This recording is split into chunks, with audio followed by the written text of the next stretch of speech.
Then.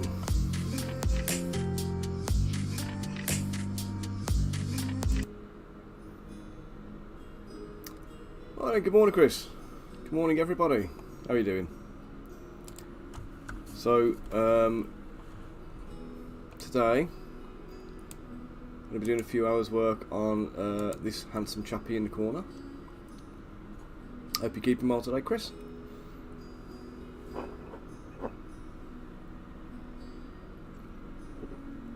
So,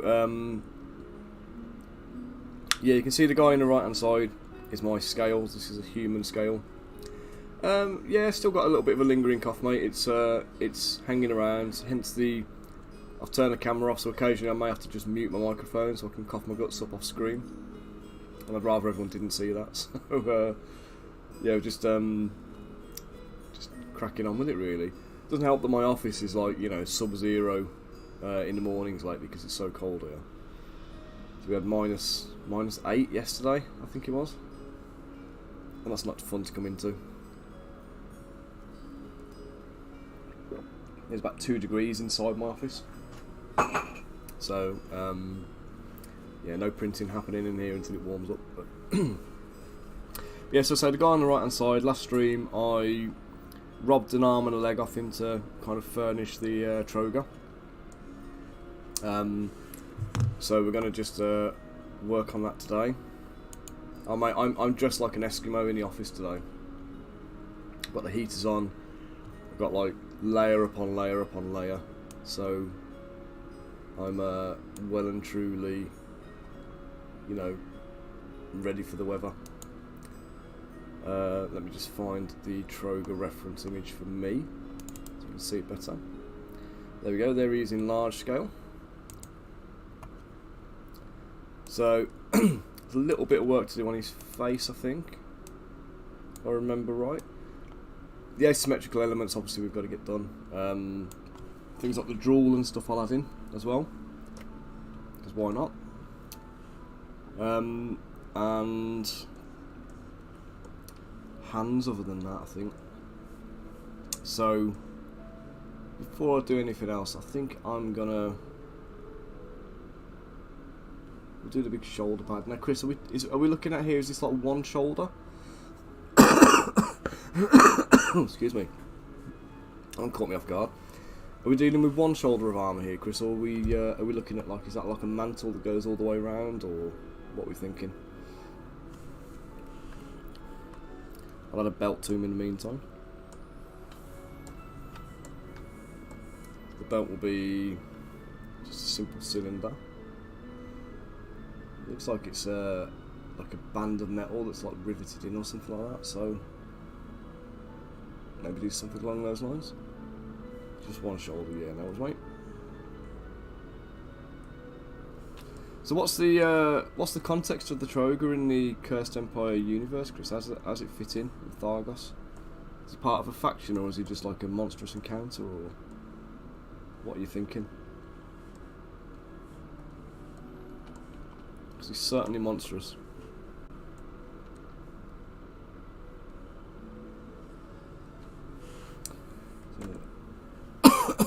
Add a couple of divisions into that belt. And I think what I'll do, dynamesh it and polish it, and duplicate it.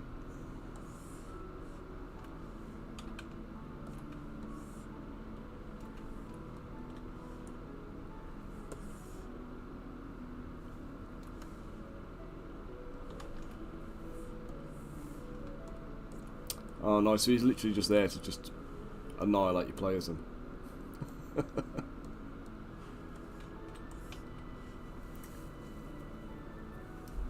Anybody got the ability to tame them, or use them as like fodder in the battles or anything? Like the Moria goblins with their cave troll.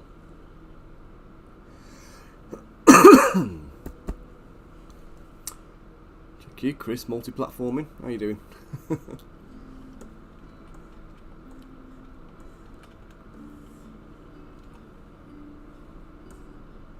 Oops.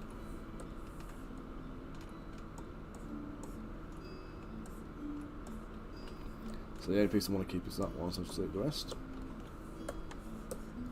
Just going to shove that forwards and shrink it down a touch.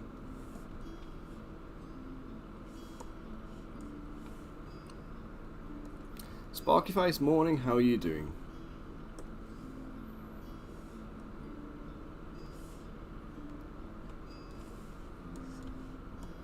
Right, we'll dink up and batter this. Yeah, you need one of these guys who's like literally covered with armour from head to toe, like, you know, full plate mail almost. If you want to strike the fear of God into your players, that's the way to do it. Australia, eh? A global audience today. Already? It's only 10 o'clock in the morning. Right. I'm going to do the fabric-y bit.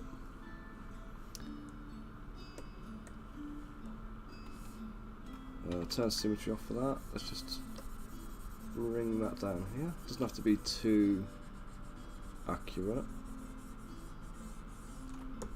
Just a guide this is. I'm going to stretch it and... Yeah, you need like rock thrower variants and things like that as well. Like maybe one of these with you don't have goblins, do you? In I remember those little, I want to call them trivets, but I think that's the wrong name for them.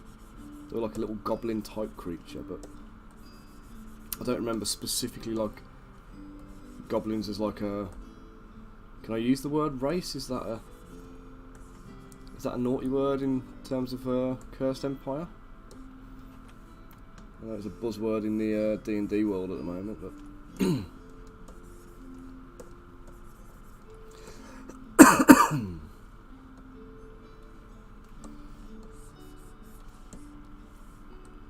Nervolts. Oh, I was close. That's the ones I was thinking of.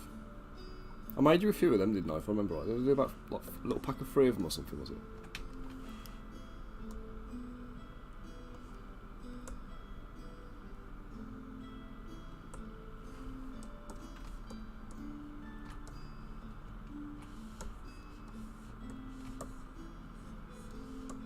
We're going to be doing Nervolts again. Is that they're going to be making a reappearance, are they?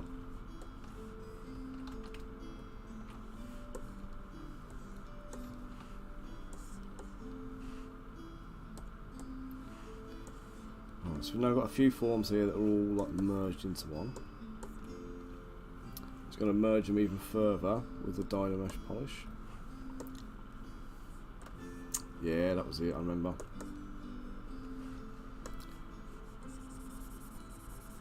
Quite enjoyed doing those little guys. They're tiny, weren't they?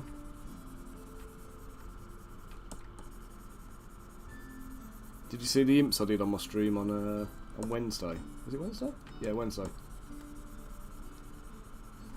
I set out to make hellhounds and I ended up making imps instead.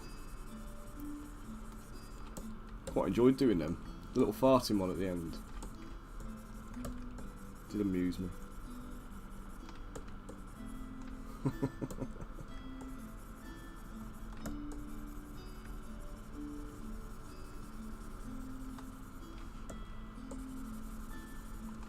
Yeah, so we've got the Quasit. This month's release I've worked on. I've got the Quasits and the imps.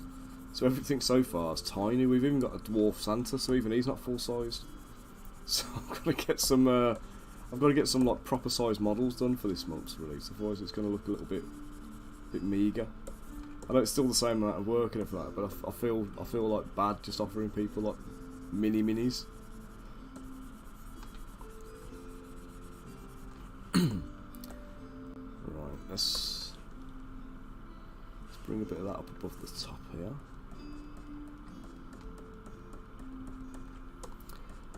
So yeah, sorry for the last minute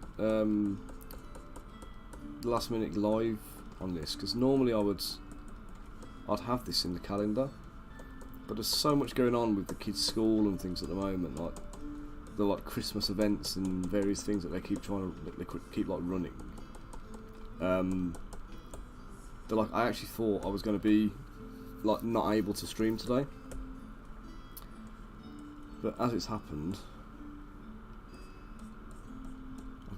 I've got to go to the to Jacob's Christmas Carol concert at 2 o'clock.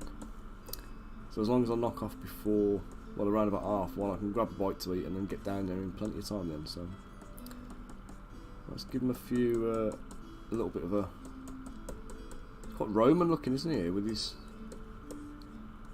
togery type leather tatters. Just going to inflate this bit in here, just to give him a bit more mass there. Bring this down.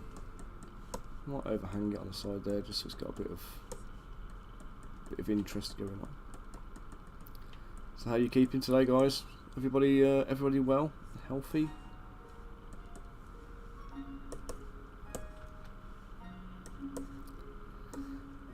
Are you in the same boat as me, where you're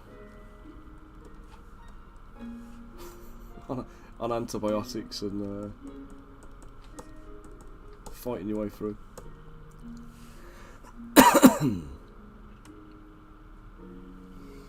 Yeah, I can do, mate. I'll tell you what, how about if I do a little bit of patchwork, so we'll add a few kind of layers and overhangs and stuff like that, so it doesn't look like one piece.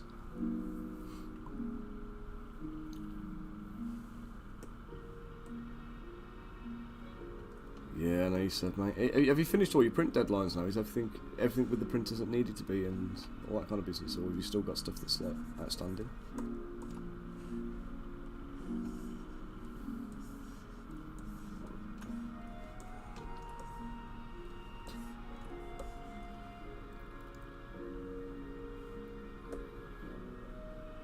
I think what I'm going to do here... Chris, do you have any kind of like bear-like creatures or like dire wolves or anything else, or...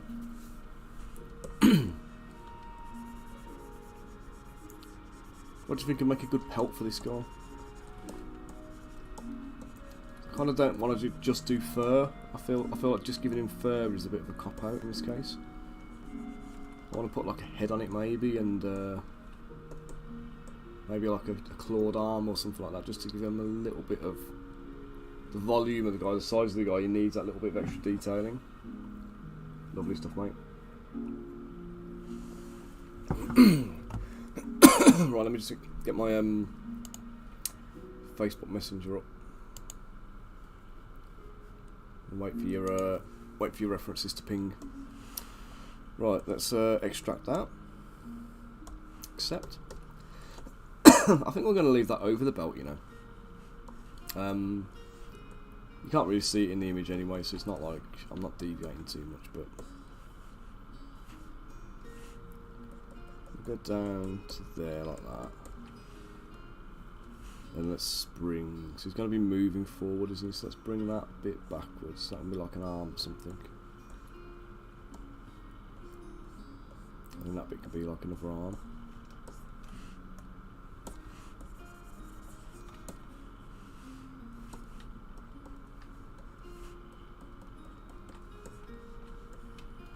Rich, how you doing, mate? Dude, I'm certainly not doing chainmail on this guy again. How you doing today anyway, mate? You keeping well today?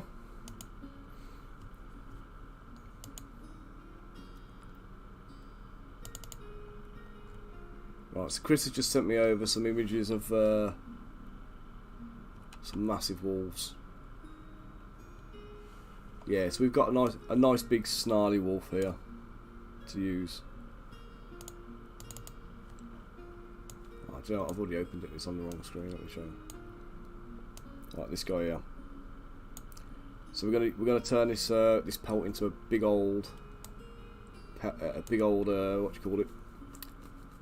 Big old wolf head. Oh, actually. What do you reckon, this guy? Suitably feral? Do you know what? I'm feeling loads better, thanks, mate. It's the cough's just lingering now, so it's just doing my head in, to be honest.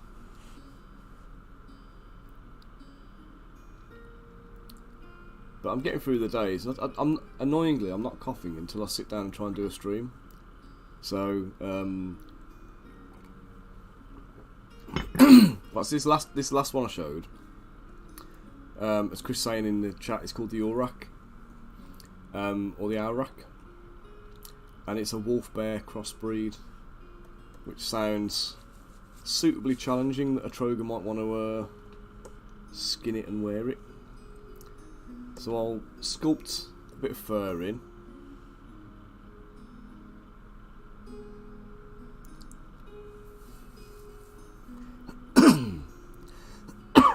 And a dark wolf pelt as they're the size of wolves the size of horses. Is that the black wolf on the first image with the kind of the doomed looking rogue with the dagger?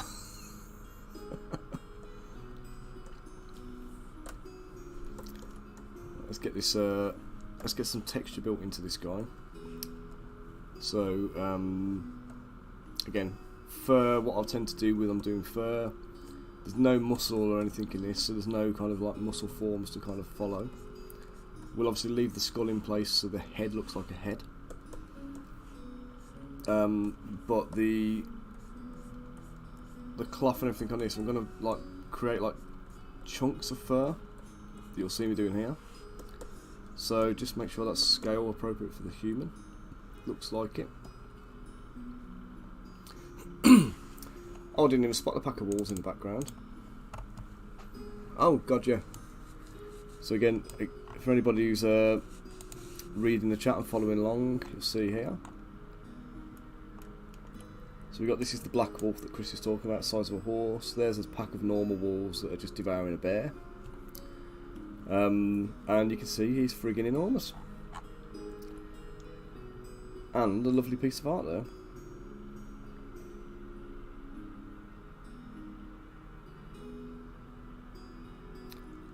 And all properly hand painted as well, isn't it? You know, AI art is a dirty word at the moment, so.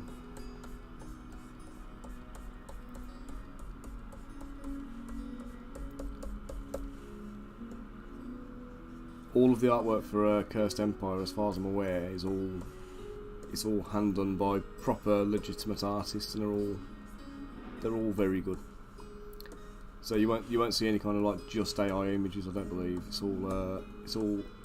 It might be used as part of a workflow, but it's certainly not just the end product.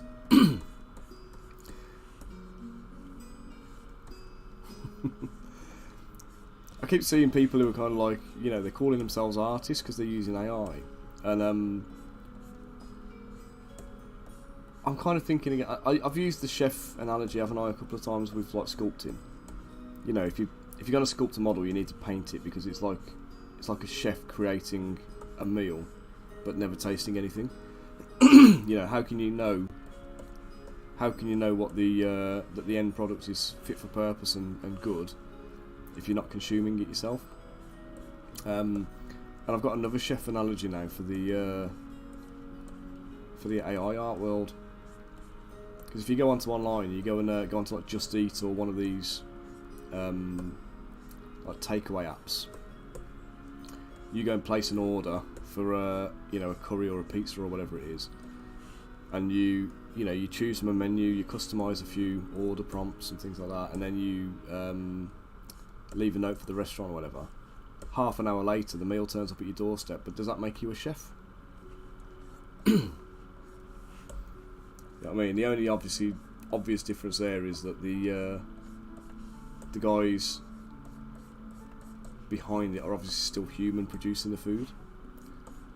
Whereas the AI art is like, it's harvesting all of like this talent and skill and development, experimentation, and all this kind of stuff that all these artists have been working on for like, you know, billions and billions of hours worth of input collectively. And it's just scanning it all and kind of bastardising it into, you know, something that, well, is passable, but it's obvious, isn't it, as well? And I'd argue in most cases it's not particularly good. It's certainly not usable as a digital concept for 3D work. I've had a few people present me with AI concepts saying, can you create this? You can't do it. It's impossible.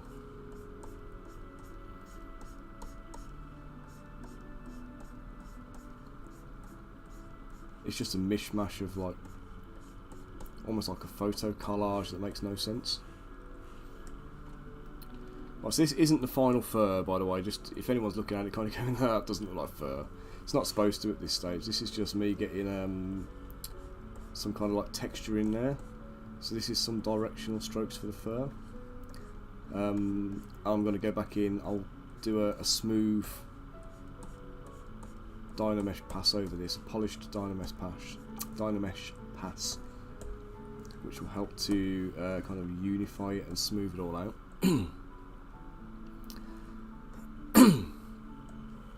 Yeah, see, things like that, Chris, that'd be quite interesting if you could kind of present it with a library of your own chosen artwork and say, now make me something else. But to be able to do that with it would be very useful. Yeah, mood boards. I mean, if I was doing stuff like a landscape, or say if I was doing like a human character, you can use like a palette of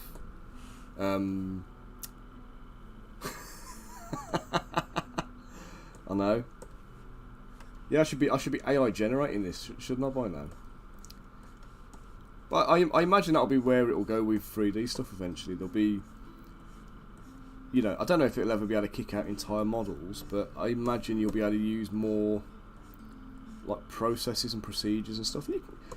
You're kind of already doing it to a point, but it's like to be able to generate fur and oh,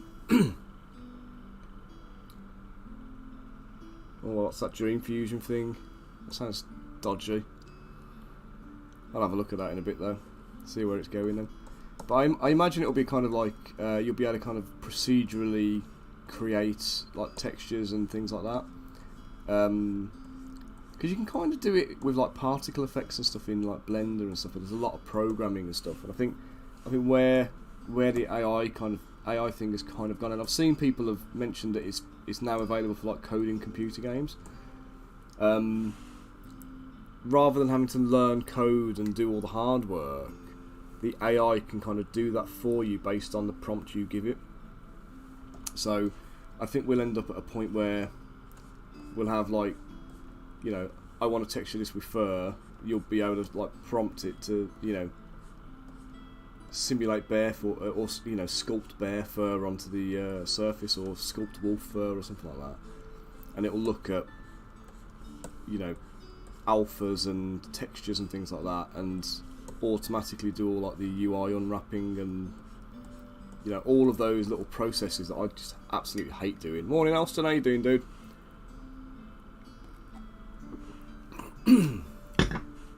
Oh, and welcome to the stream as well, username dude3. Well, I didn't clock that was a new contributor to the chat that would drop in that one in. Hope you're keeping well today, mate.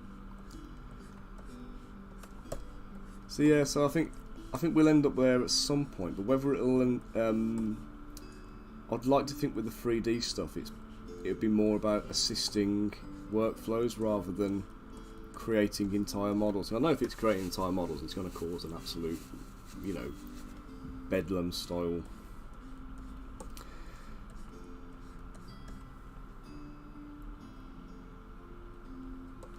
Yeah, I literally only started reading about it the other day. I've seen, like, obviously, if your Facebook's anything like mine, like, almost everybody with any interest in art now has got the say no to AI,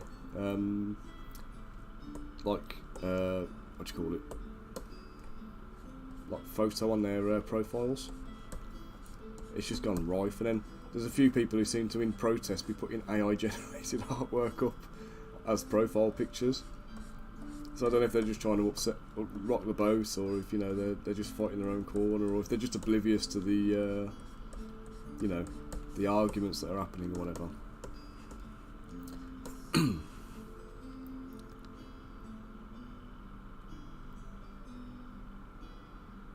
Nerfs.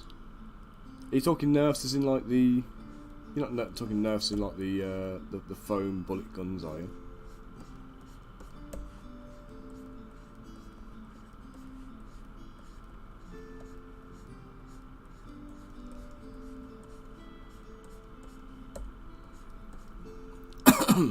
Not those. So a little check there, see what you're talking about.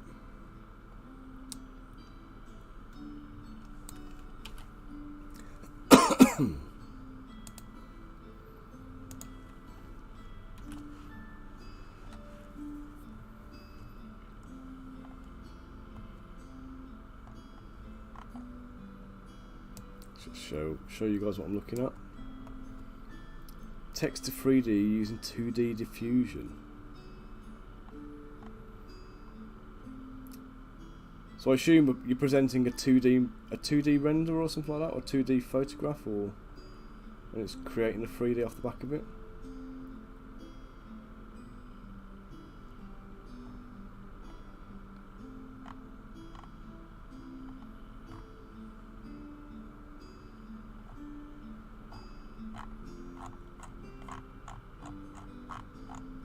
They're weird, aren't they? Yeah, so I don't know what I really think. Oh, you just type text to it. Yeah, I think it seems to be just missing style entirely with that kind of thing. You know? I kind of think it's going to end up like that Mid-Journey and everything else, where, like, you know, you can just spot the AI stuff a mile off. Doesn't mean people won't be, like, you know, knocking it out and selling it like by the dozen, but Right, so we've got the fur done here. It's got a polish and dynamesh. Oh, that was a bit too low resolution. Let's try again.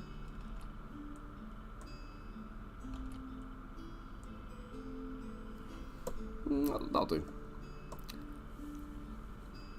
Right, before I do anything else I need to do the head on this creature. So let's get a sphere in the picture. Let's do a quick save.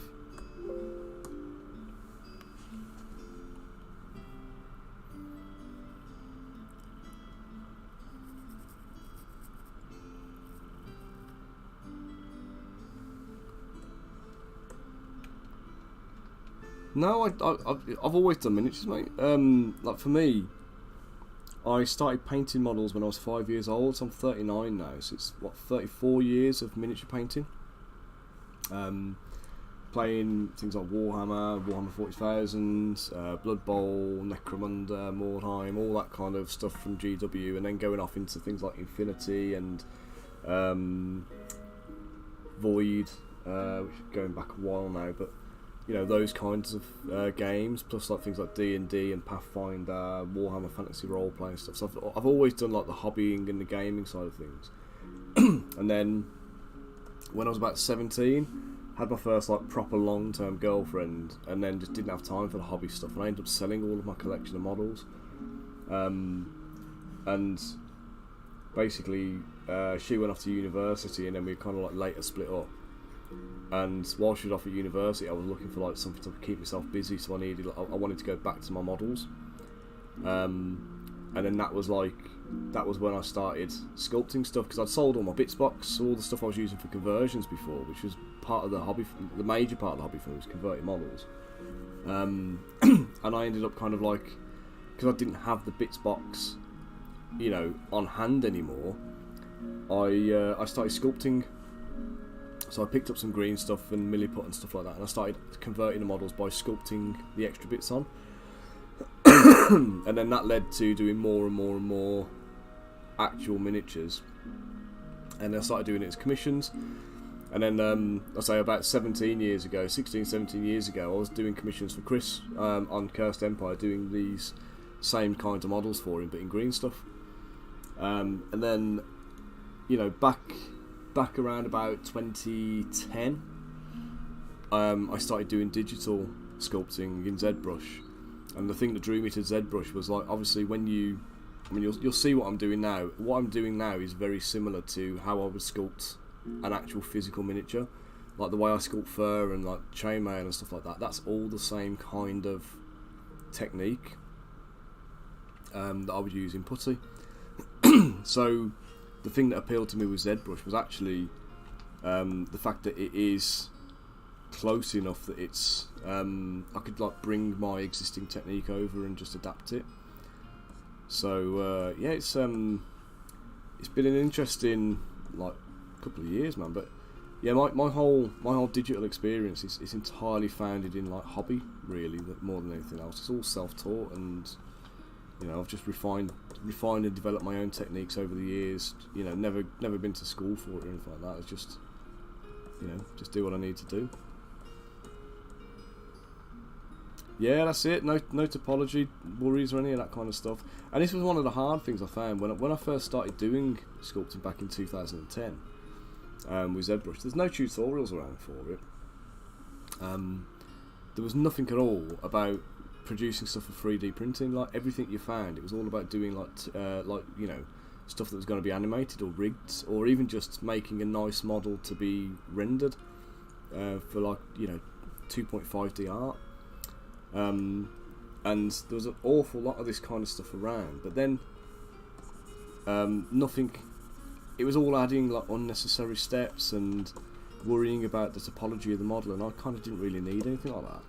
And I'll be honest, I felt like I was failing with it for a long time, just because like my workflow, it's rough. Do you know what I mean? It's really like I work quite quick, quite rough, quite dirty, and then polish and refine it all. And I've never really spent an awful lot of time trying to learn the unnecessary skills. I don't need to do stuff that's going to be animated and rigged. So that was never part of my considerations. But every time I'm watching all these like professionals doing all this stuff, they're doing all these extra steps that I'm just not doing. And I'm like, God, if they look at my meshes, they would like scream internally, if not externally, because of the mess of it. And the more I've done of it, and the more I've kind of, you know, got more comfortable with my style and stuff, it's like there's nothing wrong with what I'm doing. It's fit for purpose. Do you know what I mean? And that's what it all comes down to at the end. It's making sure that what you're doing is right for the end product. Oh, there it is. Because if it's not, you've wasted your time, haven't you? Let's get some wolf face business going on in here.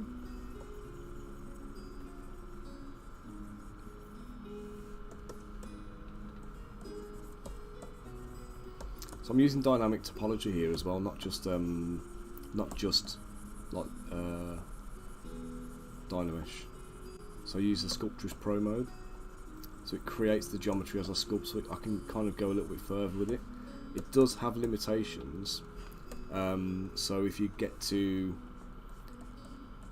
like a couple of million polys on your image, Sculptress Pro can't deal with it anymore, and it'll just literally crap out on you. Wolf face. Yeah. So no, I'm just. Let me just find the image. I literally had it on the screen. There we go. So I've got that image there, which is one of Chris's art pieces. So this is one of the official Cursed Empire like concept art bits. I say concept art. It's not concept art. It's actual illustrations, because the game's massive. So the whole roleplay game kind of sitting behind this at this like root. And Chris has had an absolute metric ton of artwork kind of made up by, you know, a group of fantastic artists, which has gone into like printing card games and stuff, as well as using it in the roleplay game and whatnot. And obviously for me it means that I've got inspiration and like source material to work from. It's difficult sometimes because like obviously the artwork is done for you know, it's done for the reasons to illustrate something. So they're there for like flavour in the game, and you know, to give the players something to kind of like cling to. But they're not always fully detailed in the way I would ideally like for a concept. So yeah, I mean, with a werewolf and stuff like that, I would sculpt the actual full-on anatomy.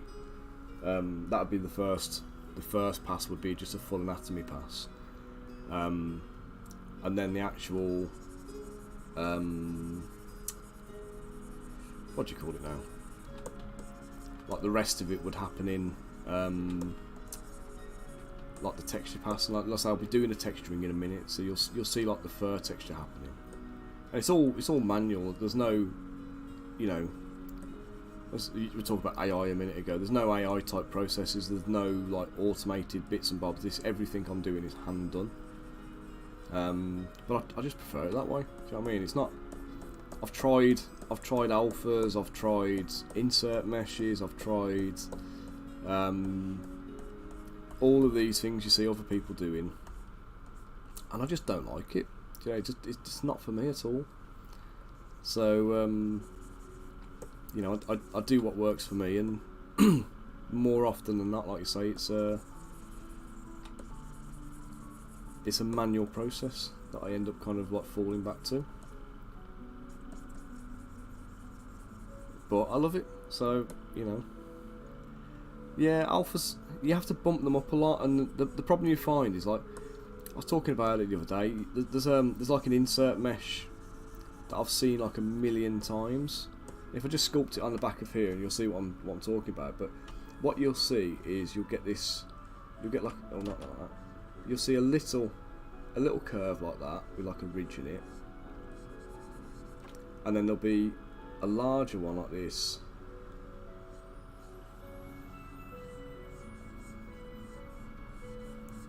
and then there'll be another little one like that. And this is like, it's like, I don't know, it's like an alpha brush kind of thing where you can kind of like just stamp it onto the model. They've usually got a kind of a ridge line up the middle, like that as well, to give it a bit more stylization, and it'll be polished out. And when you see this, it's not been sculpted, it's a brush that you can buy online. It's literally a shop bought fur brush from somewhere like Q-Brush or Gumroad or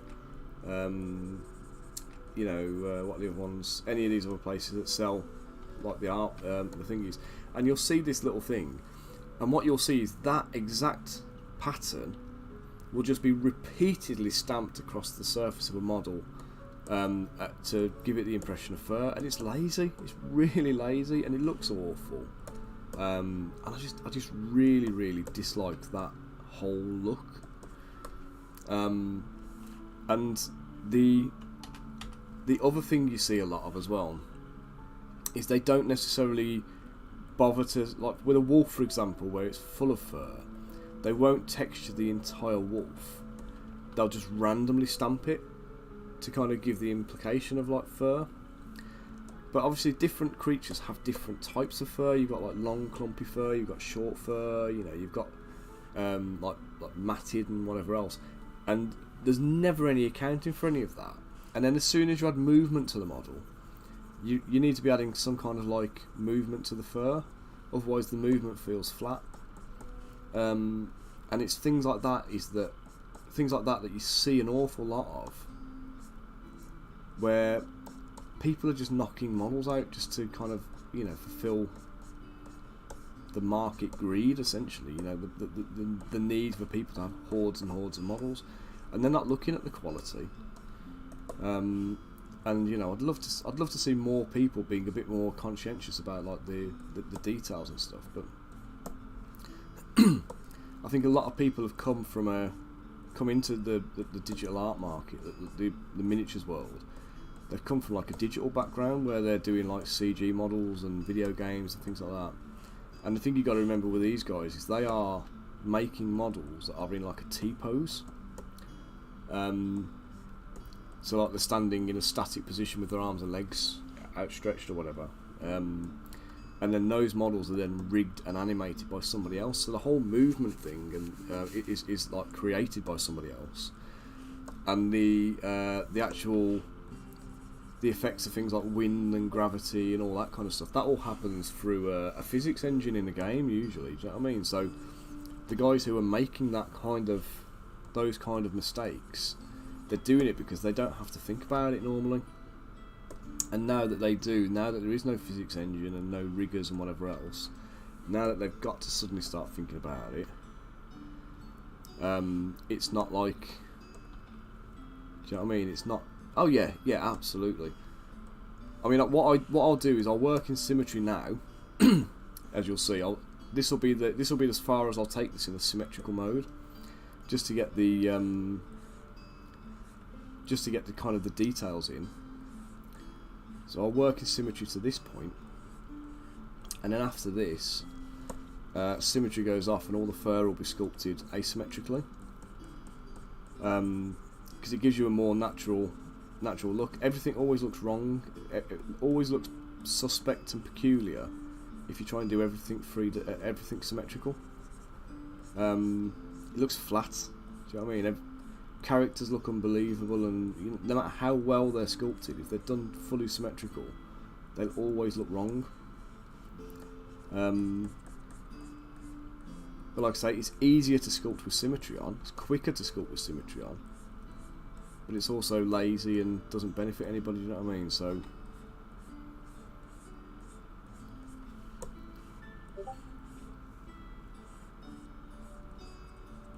and I always take the attitude that, like, you know, yes, I could knock out something quick and cheap and, you know, quick and easy for me, cut corners and make more money and stuff, but actually every single piece of art I ever produce and I ever put out on the market represents me. And if people see it and they think it's subpar or, you know, it's not up to scratch for any reason whatsoever, I've got no one to blame but myself at that point, you know what I mean? So what's the phrase? You live by the sword, you die by the sword, kind of thing.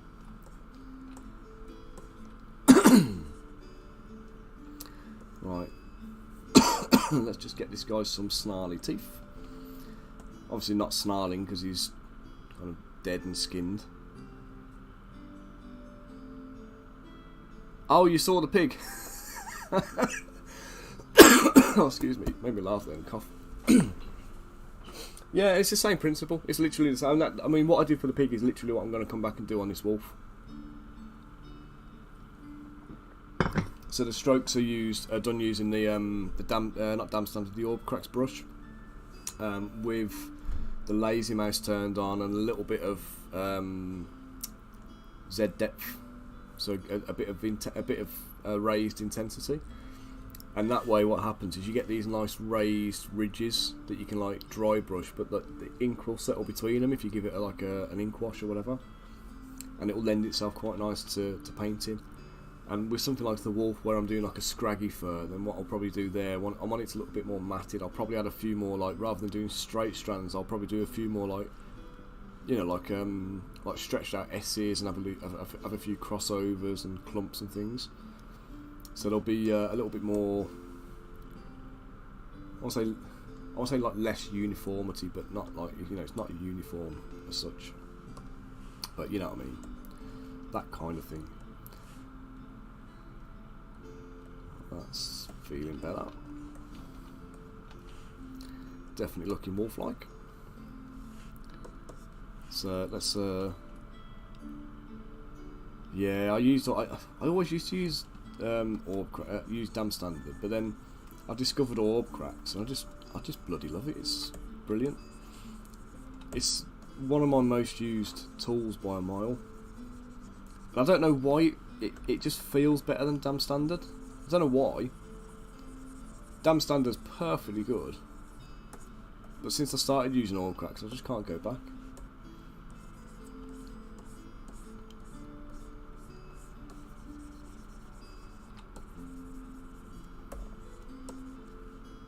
Once you orb crack, you can't go back. There you go. I should coin that. I can have it. Whoever created it deserves it.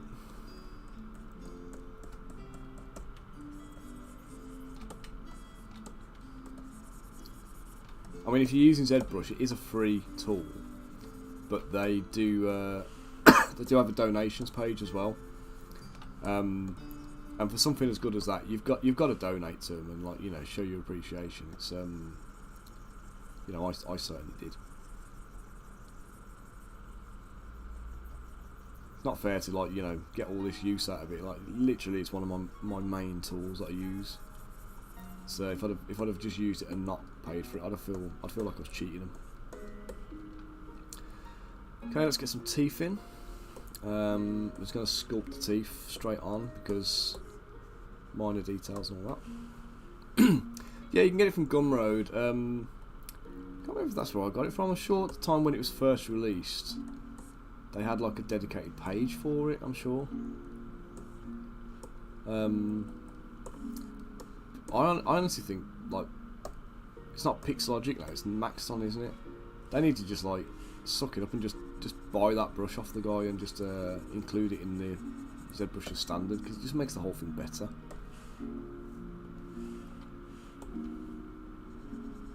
So I think I've been using it since it first came out, I think.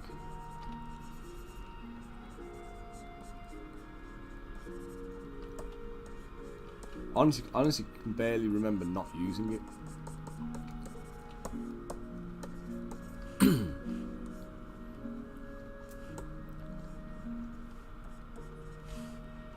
Let's just shape his mouth a touch.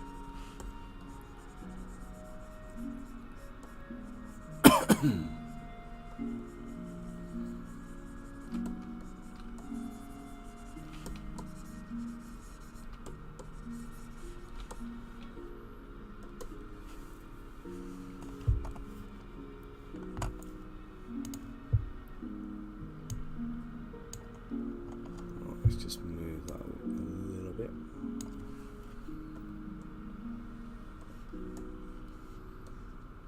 this one here, I'm just going to do the teeth. There you go, that's a tooth. That's what teeth look like.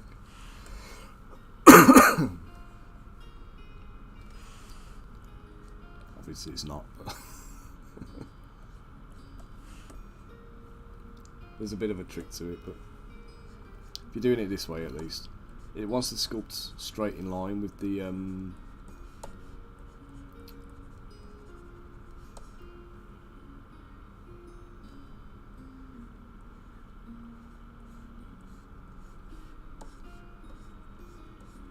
want to go in a straight line with the curvature of the model, which is going inwards. So I'm going to have to like basically use a pulling tool, like a movement tool, to basically drag them back out again and give them the right kind of profiling. But it's easy enough to do.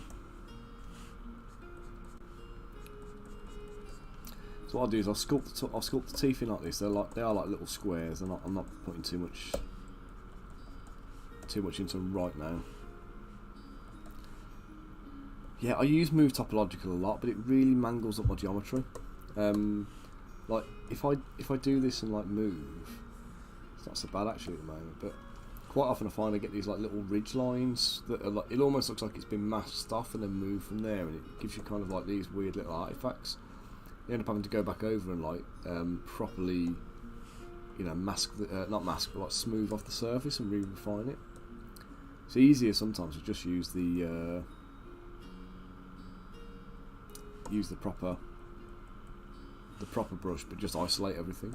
Which tends to be what I do. I just use the normal move brush, but I'll just isolate and mask off the area that I want to work on. So I'm using the snake hook now. So I'm just gonna drag down from the snake hook, from the top of the snake hooks, and then I'm just gonna drag up in between. I'm just gonna do the same again with a smaller move size, just to kind of get the points and stuff going on.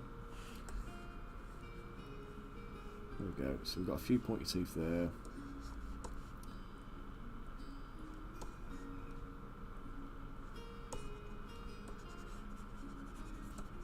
Got a few pointies there.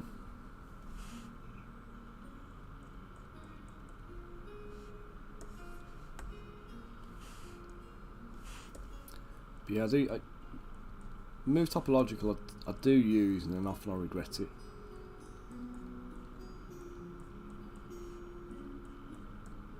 But snake hooks mostly is pretty decent.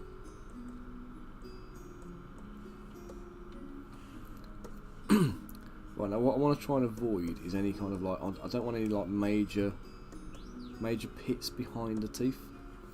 So I'm just going to use the inflate brush here. I'm just going to blow that up a touch there, just to kind of make sure it goes all the way back, basically, because again it's going to be such a small bit of detail. You don't want to have supports everywhere.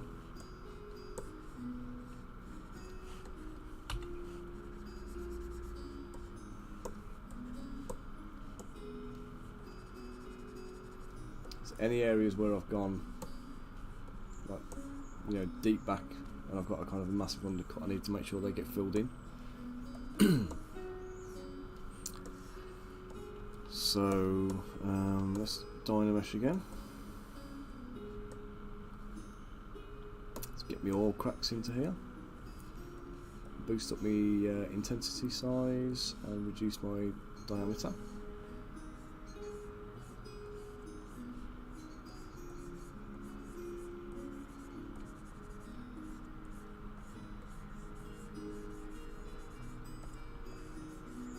This is just basically just scrubbing it in, really, just to make sure we get that bit of definition that we need.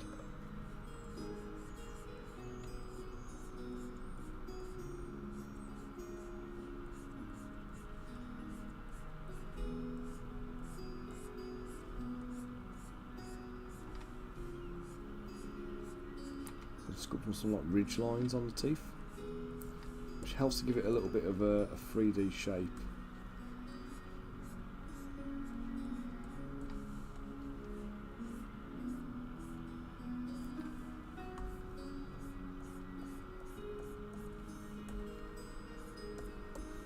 But again, I'm going to polish a lot of this out, so most of the like striations and stuff will be lost.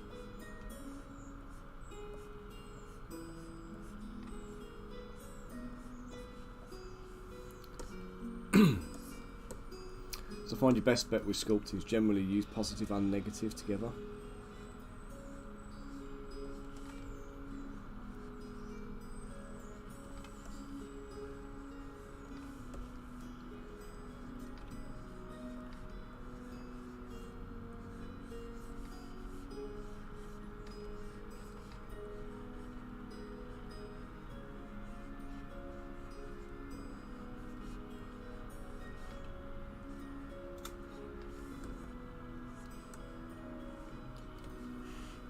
Go.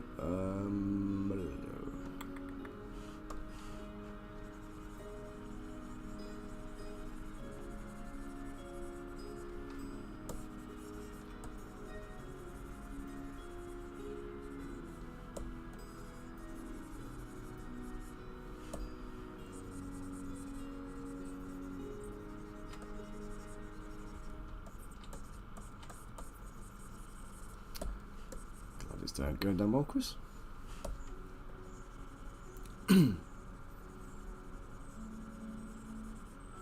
I'll save this head, by the way, Chris, and then when we actually come to do the big direwolf type thing, I'll oh, you've just said yeah.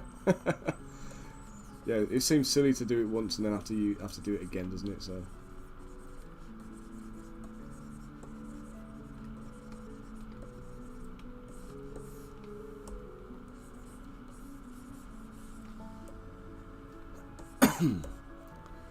that's it, Chris. You've got your head around my workflow now, haven't you?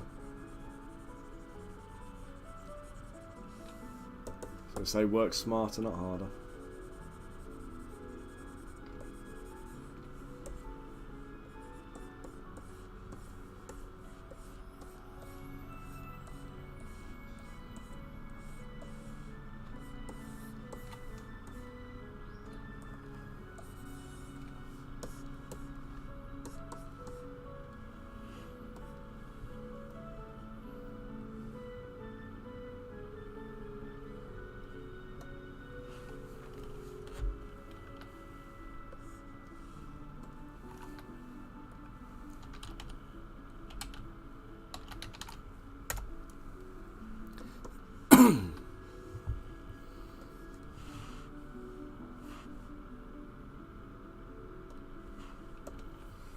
Right, so let's make sure symmetry's off now.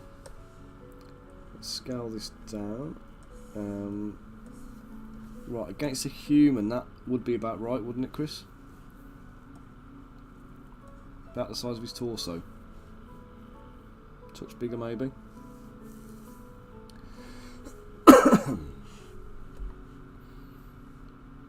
So guys, if anybody doesn't know, Chris, who is in the chat, is the client on this job. So Chris is happy with me doing these on live stream, and he tends to come and join me, and we chat through the artistic decisions and the design choices and stuff on the fly, which is great because obviously when you're doing commission pieces, a lot of the time you end up having to go back and forth to the customer and get sign off and approval. To be able to do it dynamically is great, so I do appreciate your input, Chris. Or your live input rather. It's a huge help.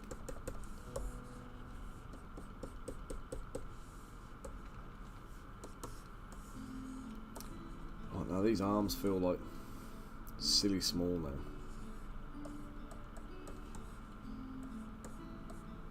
So make sure they're long enough to have an impact and be effective. Let's take that one that way because there's movement here.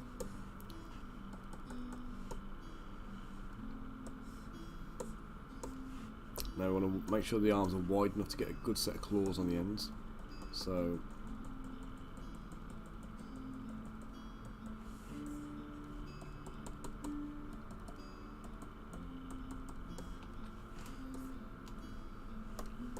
just redo the fur clumps down this end. I should start at the bottom, shouldn't I?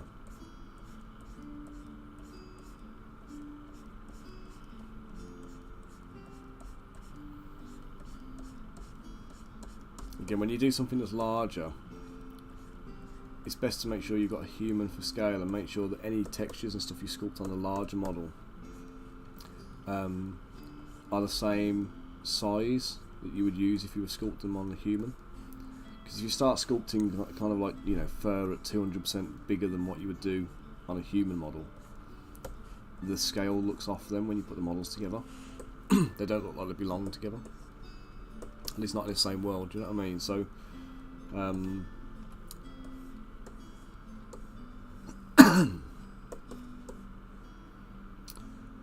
just going to fill that inside as well, just to make sure that that doesn't cause any problems later.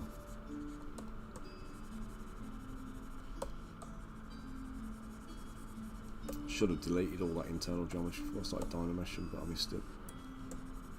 So I was going to use the inflate brush just to kind of like, just to blow it all up really, just to make sure there's no no internal cavities in there. Because that'll be the good old resin traps that'll make your model explode. Hooray! Nobody wants that.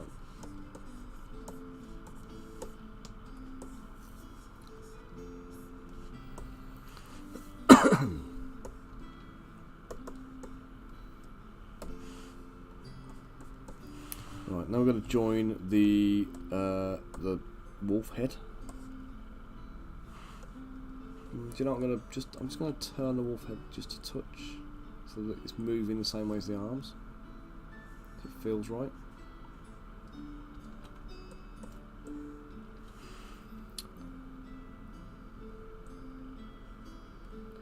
Do you remember when Games Workshop, excuse me, Games Workshop were getting stroppy letters from PETA because they were sculpting fur on the models?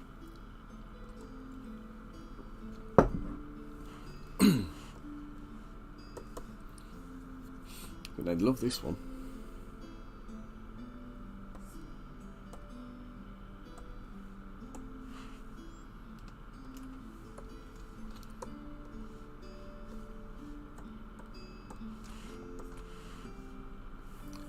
Let's group masked. Group and polish. Let's make sure it's got a good bit of resolution on it.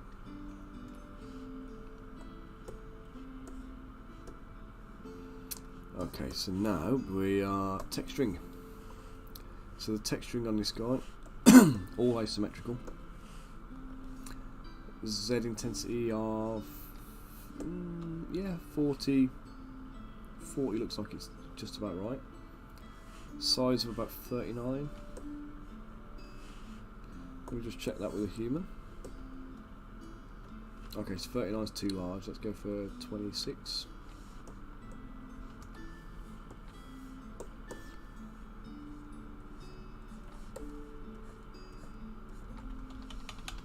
Yep, 26 will be alright, but 40 is not enough.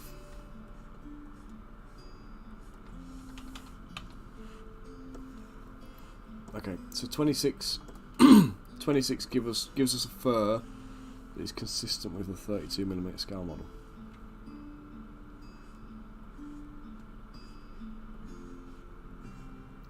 So with this guy, it's going to be lots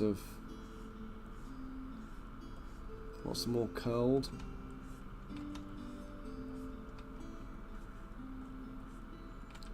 Like clumps running into each other.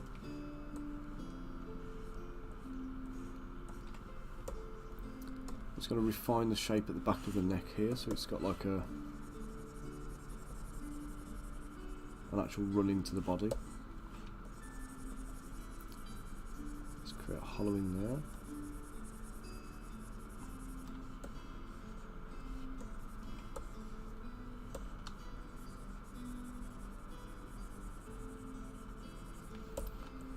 So Chris, where do the Trogres get like their armor and stuff from?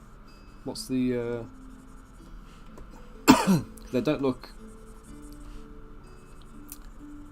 they look quite monstrous. They don't quite look like they've got the intelligence to make it themselves. So I'm guessing it would be like stuff that they find, or obviously somebody's tried to tame them and like armor them up, or yeah, what's your thoughts there? How's the what's the background to them?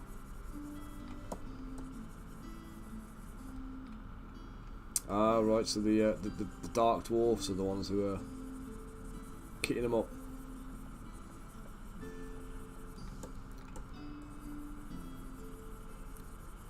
Are they trying to tame them and use them as a... It's kind of like war, or weapons of mass destruction, if you like.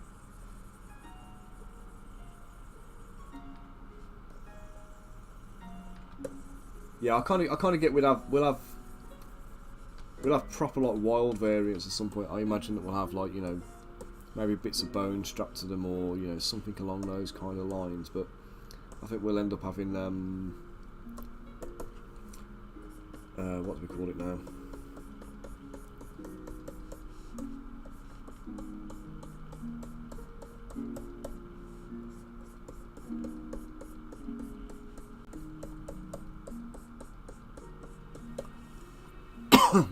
They can try.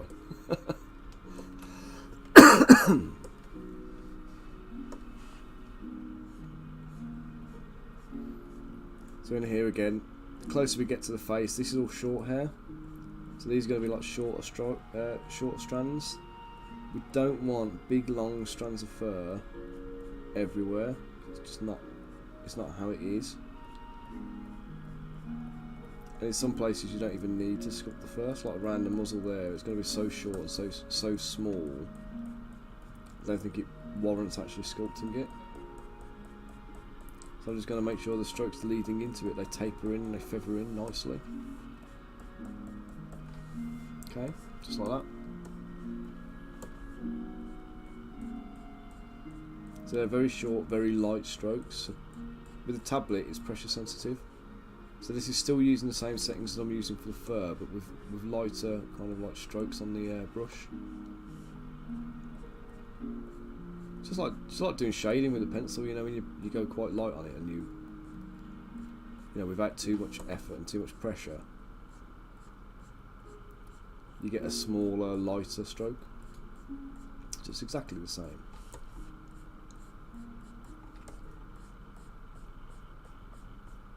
So, and as we move into the longer fur, we can kind of elongate these strokes and press a little bit harder and give them a bit more definition. So what I'd like to see ideally is on the print of this, I don't think that you don't want the strokes to kind of like show particularly.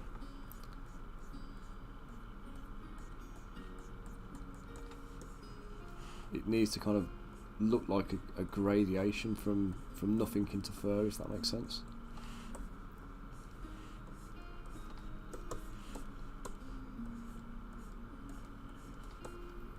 And that way you can sell the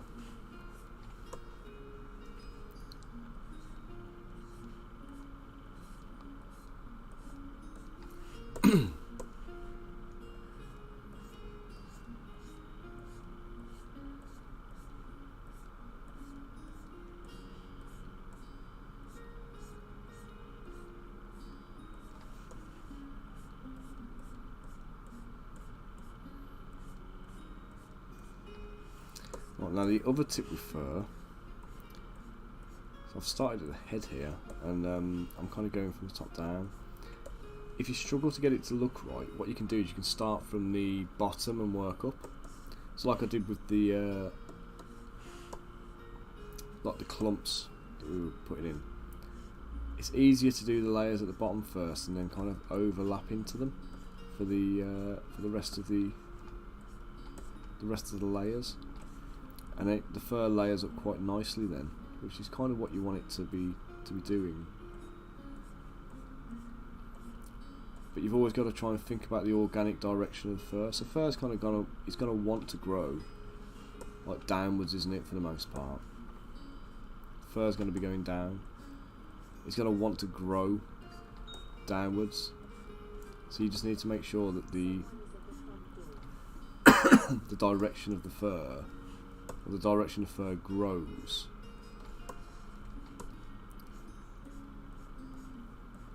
is kind of organically correct. That makes sense?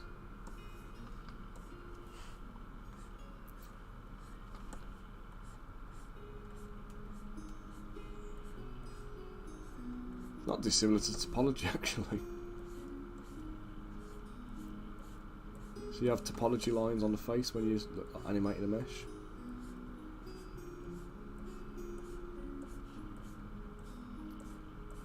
Like I said, something like this where it's a kind of a wild animal. Nobody's brushing this guy. Do you know what I mean? This pelt could have been dead for years and been warm around this ogre's waist. So it's certainly something that is not going to be, you know, washed and brushed and clean and tidy and whatever else.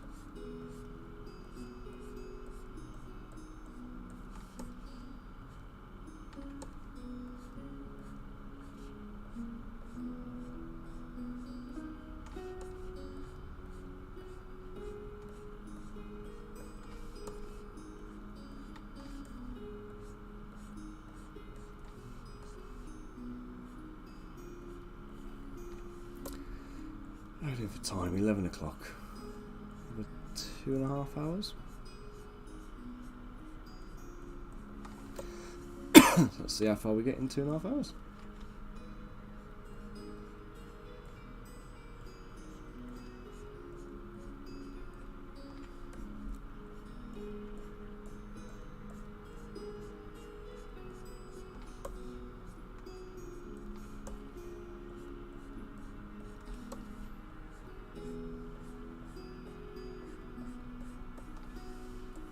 Cheers, Chris.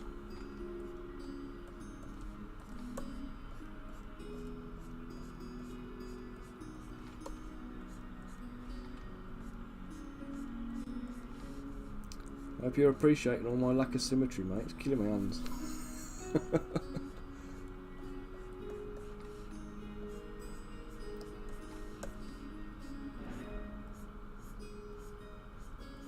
I know you do, of course.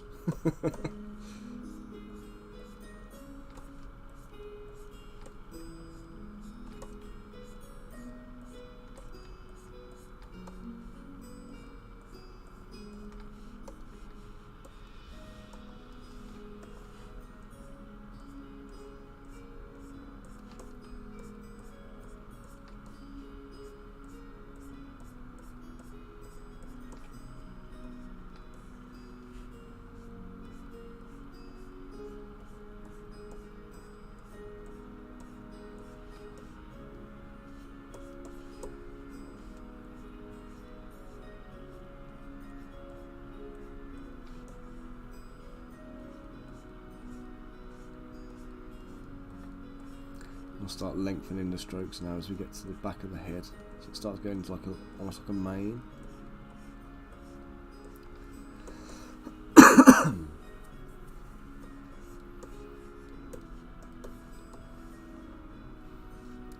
So here's the thing with this as well, because of the way it's orientated, actually the fur is going to be going upwards, not down.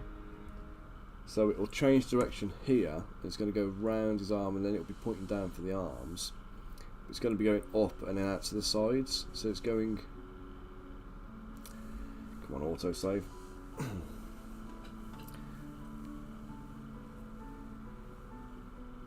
I think the temptation would be to just have all the fur going downwards, but like I say, we know that's not going to be accurate. So we're going to go up from the middle here. We'll do these big long strands of hair here. And they can curve around. They can curve around to the right. That's a bit. I'm just going to bisect that so it's not so long.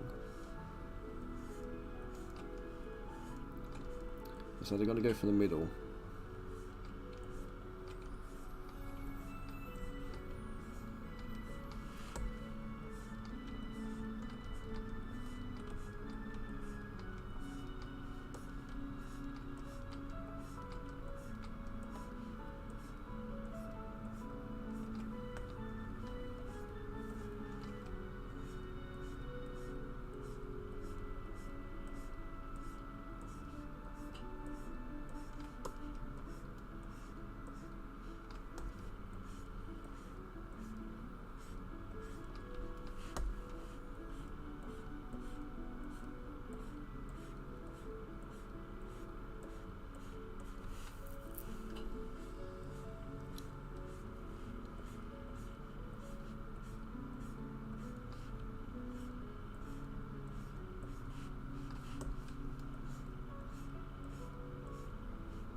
Ah, again.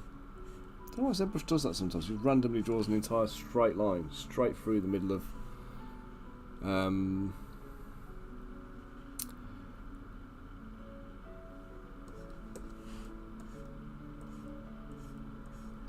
which ones are we talking about there, Chris? Oh, the other animal creatures I was previewing up on the screen. I'm quite looking forward to getting some of these done, actually. I feel like the world of Fargos is starting to like physically shape up quite well now. So we've got the Darkens, we've got the stuff that's on your shopping list that you sent me the other day. That's looking pretty cool. I'm looking forward to working on them. And then we've got the stuff for the up and coming tabletop RPG, which is just, I'll be honest, mate, I'm really looking forward to not only working on it, but to actually like having a game of it and like playing it with you. Very, very much looking forward to seeing it on the tabletop and actually getting stuck in with that.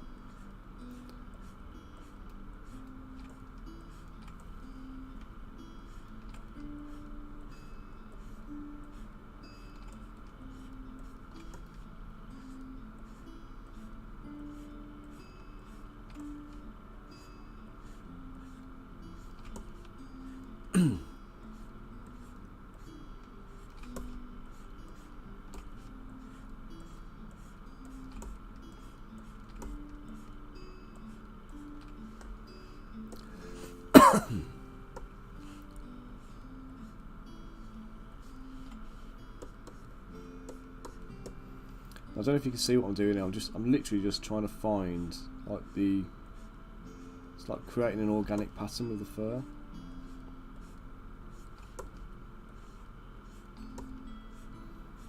So I'm just kind of finding the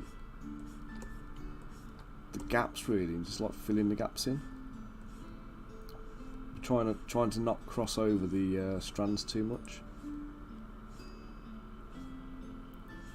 Because there will be points when the strands will cross.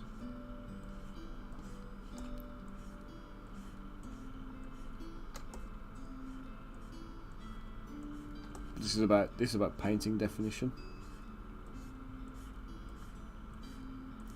And I already know this fur is going to paint lovely.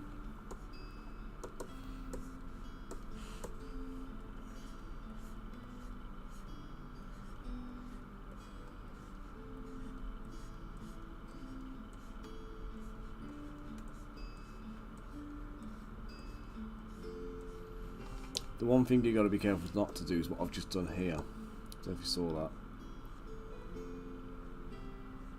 As I was sculpting, I accidentally basically joined on to the end of an existing strand instead of going in between them, and that just creates one really, really long strand, which it's going to look out of place no matter what you do.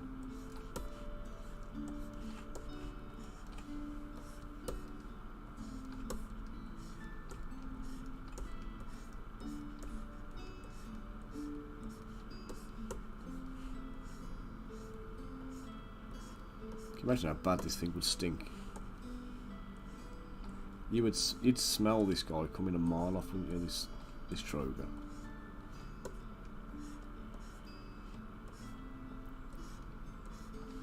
Because this isn't going to be a properly properly tanned and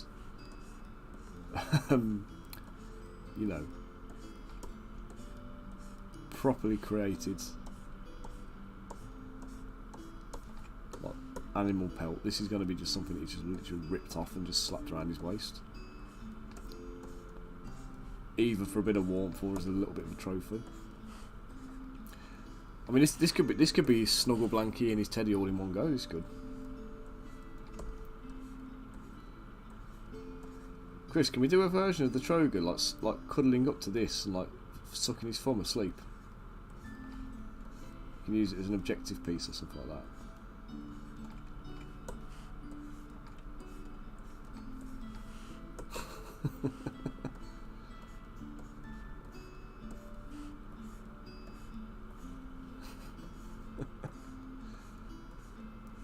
Like wrapped, curled up in the fetal position, sucking his thumb, cuddling up to his dreadwolf pelt.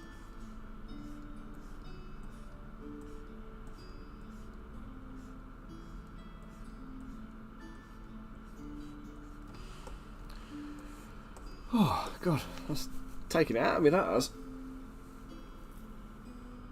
It's almost as good as chainmail donuts. Right, I'm just going to mute you guys in a second because I'm just going to get my coffee machine up to temperature and brew a coffee up.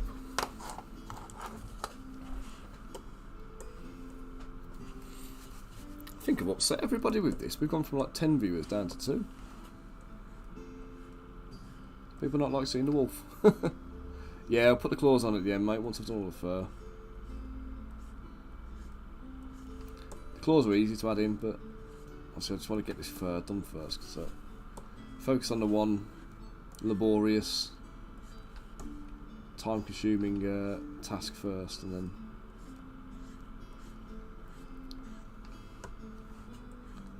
we'll move on to things like the claws and the detailing and stuff. Like, what I'll have to do is on the interior then, because it's bound to be visible at some point, I'll add. Oh God! That hurts. Ah, there we go. So what you didn't see then was I've just moved my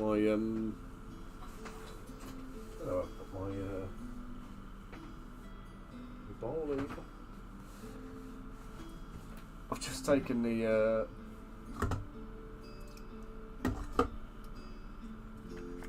little pod tray out of my coffee machine. I had to run it for a cleaning cycle yesterday, so it's all filled with water, and the little pod thing inside was still full. It's just been like dripping all over my worktop now. The joys. Let's get a good clean up later. Wipe up all the spillages. Right, I'm just going to mute you for a second while I carry on detailing this and pouring my coffee, guys. Okay, so just bear with me a second and enjoy the medieval tavern ambience music. Okay, bear with me a second, guys.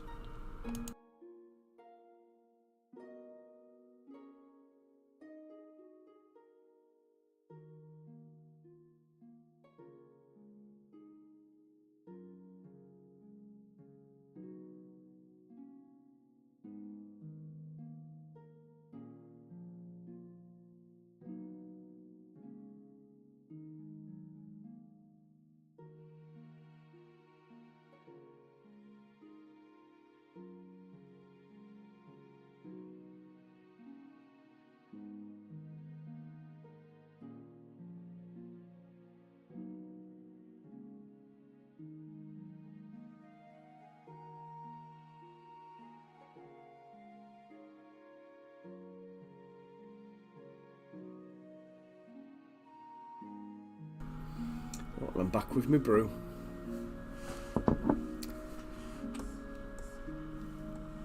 A random question for you, but why is ASMR a thing these days? What's it all? It seems to have sprung out of nowhere now. But every time I ever go on like TikTok or anything like that, I always seem to see just like, even though I always say stop showing me these videos, I'm not interested, it keeps showing me more of them. There's always people wearing like weird outfits with purple backlights, like blowing into a microphone or something like that. It's just like I don't get it.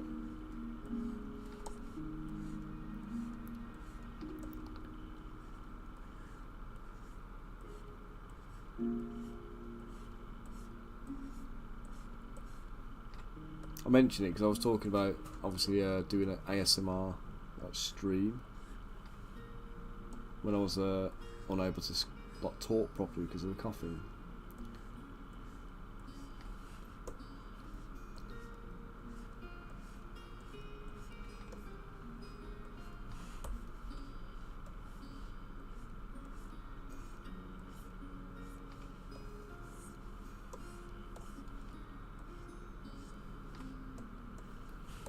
I don't know what's going on here, but the reaction time seems to have slowed down massively. I think it might be because of the dynamic tessellation. Let me boost up the resolution a second. Dynameshing.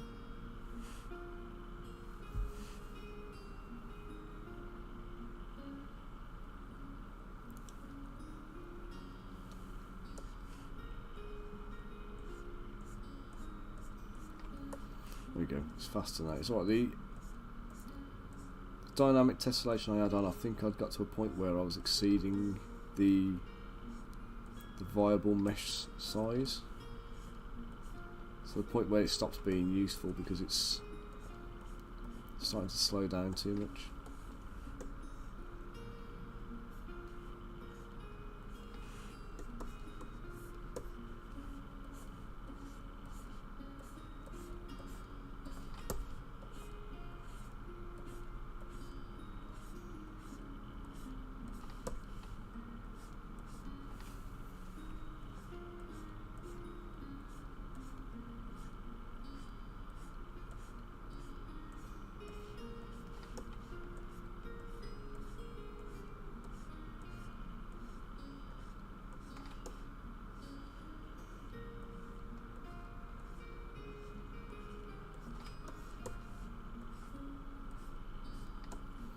And this is when you're doing something asymmetrically, one of the things you've got to remember, you've got to take into consideration, is the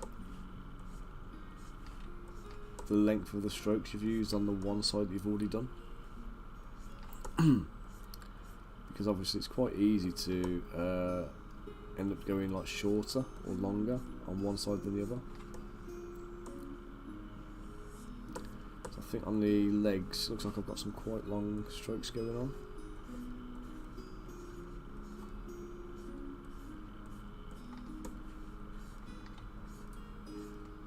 So let's make sure that's still consistent.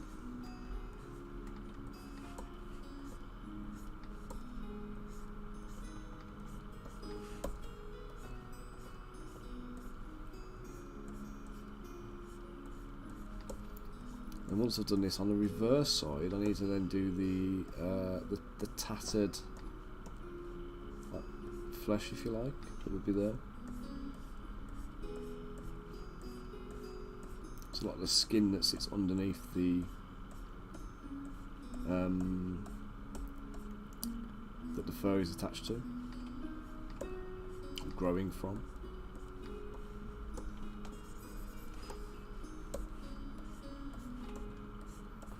Well, that's easy enough to do, but it's easier to make it as a separate object, I think, rather than try and sculpt it in. So what I'll do is I'll just mask off the underside where I want the skin bit to be.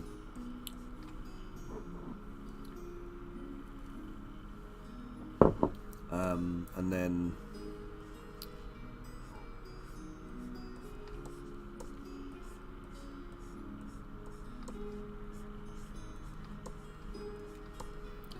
I don't know if you saw that then, I had a weird brush stroke, and what actually happened is the volume of this arm interfered with the stroke that was happening up on the cheek, and it was just proximity, because basically, although I was touching the cheek, the kind of the ring, you can see the red ring that is my brush kind of diameter, that ring was kind of touching that a little bit, so it was influenced by it, and it caused me a little bit of an issue, but not mega. Nothing that can't be fixed.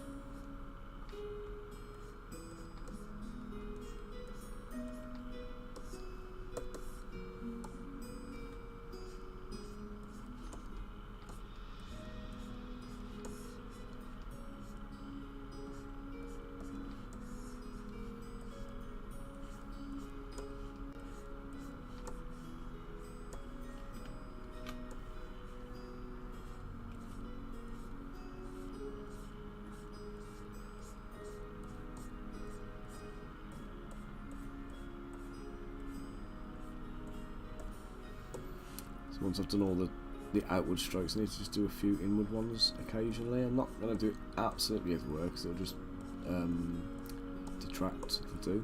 But you want a few just to add a little bit of depth and a bit of interest to the texture, so it's not just one note all the way through.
Chris, what'd you get nice?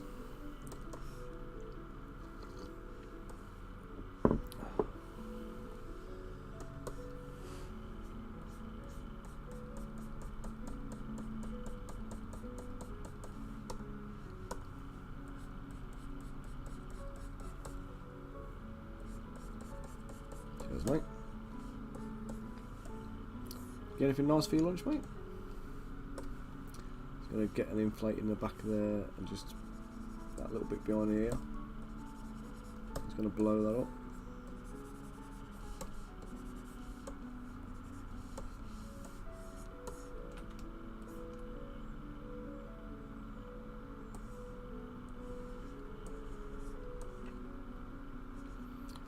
Okay, so here now, what I'm going to do, I'm just going to mask off.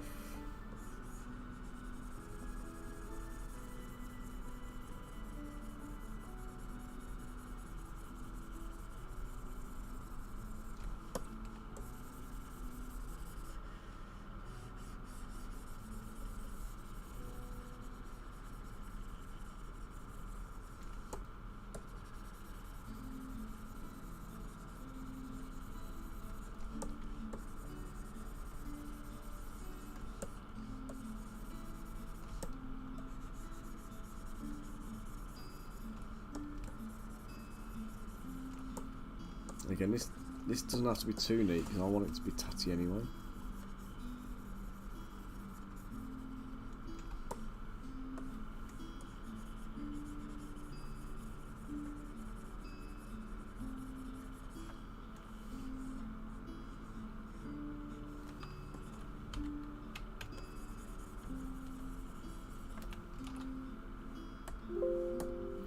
So proper save line and sort of save nonsense.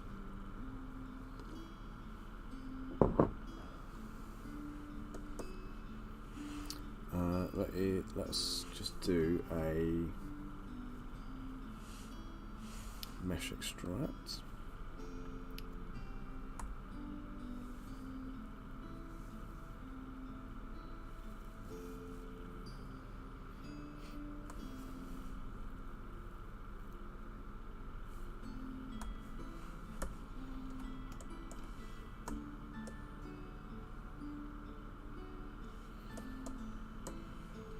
Okay, so what I need to do now, where I've just put that layer on the inside,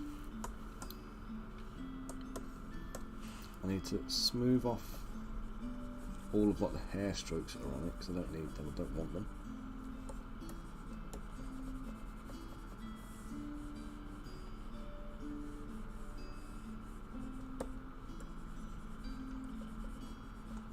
Probably could have done doing this before I'd done the hair actually, but I don't think I'd thought about it at that point. So it's not a drama, but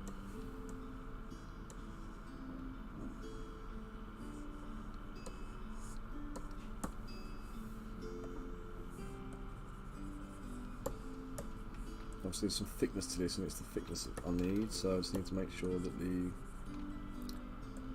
just auto group it so there's no islands or anything like that. I'm going to dynamesh. It's dynamic tessellation this. Just around the outside, just to give it a bit of roundness, and remove some of these rough kind of edges.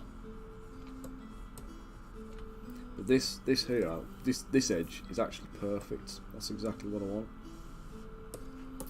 So let's get more of that kind of stuff going on, would be ideal.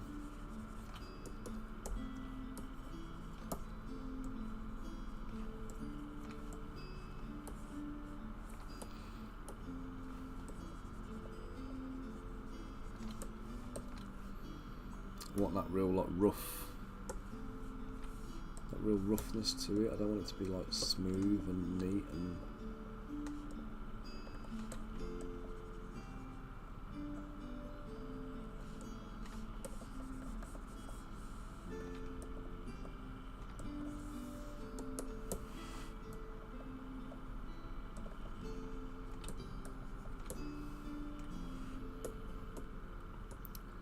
let's put it back on. Now what I want to do is just on the edges. I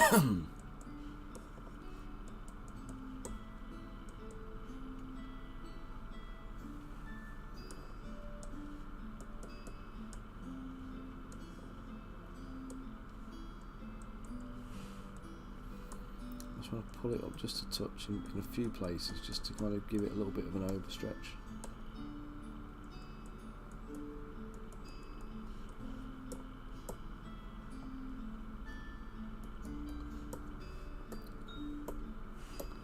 And what I'll have to do is just shape and refine.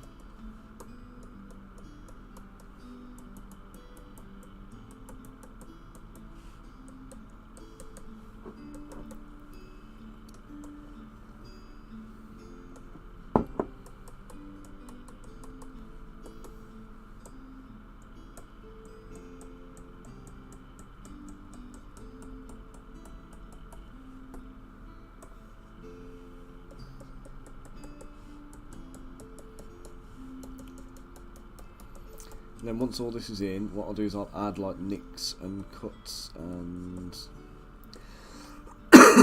all that kind of stuff to it. But it also needs to be pushed back in, so I'm going to have to gouge out the surface of the fur.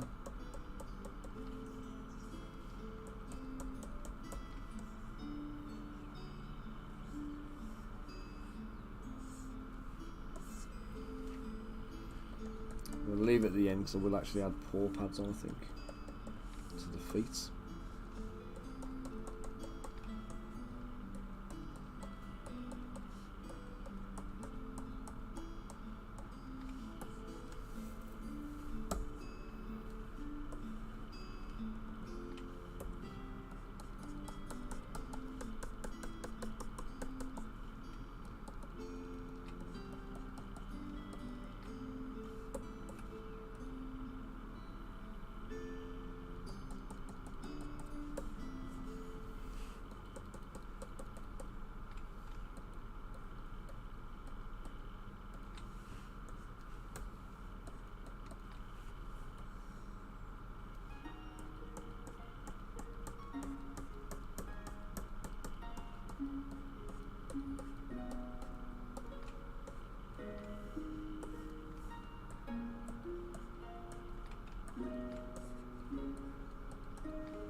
So again, around here, let's just give it a few little pulls and tugs just to give it a little bit of some of that skin showing.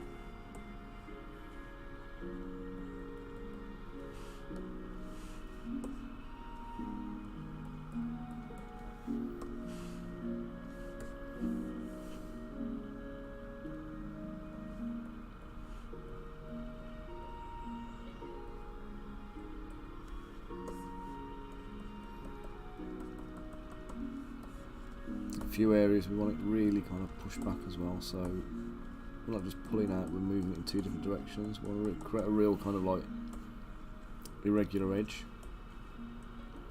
So again, this hasn't been cleanly removed and cleanly cut and whatever else. This is, you know, this has been ripped off and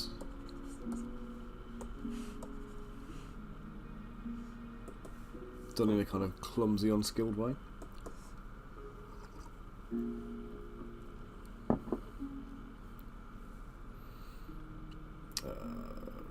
There we go. Chris, you got to think of all the details, mate. We bring these guys to life and make them believable.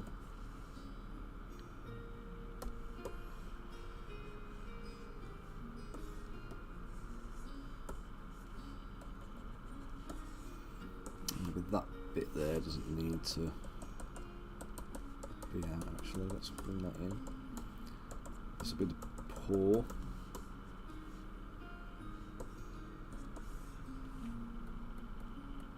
So in a minute I'm just going to go and grab a reference for like a wolf's paw print.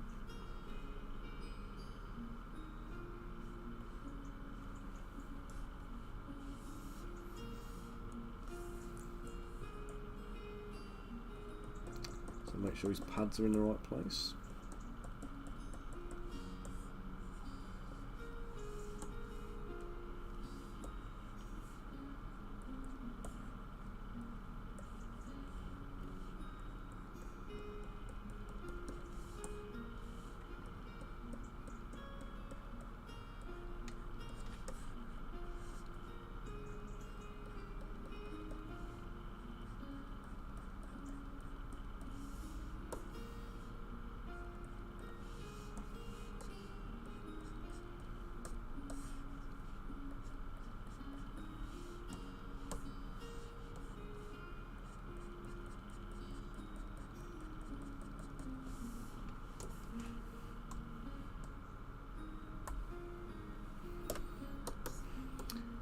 Okay, so now I'm just going to go in with the lazy mouse off, high intensity, small draw size.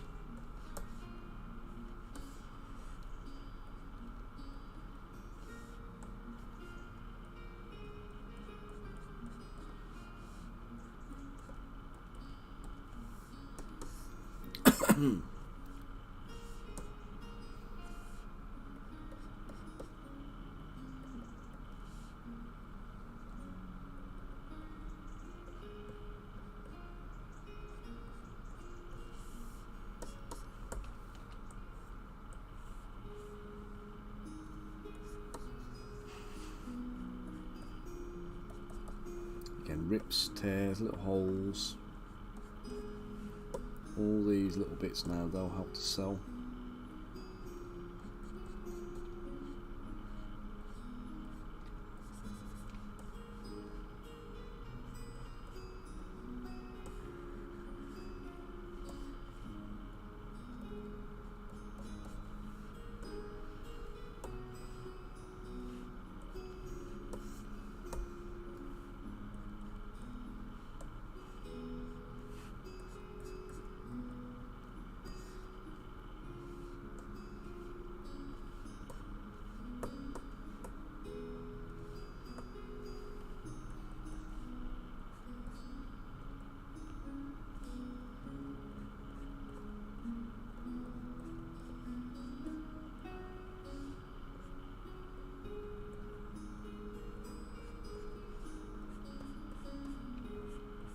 I don't know how much this is going to be visible yet, so I'm going to do a little bit of it now. And then once it's posed, I'll just review it again and we'll just see if there's any more extra details needed. And if there is, I can add them in at the time. If there's not, we'll just leave it be.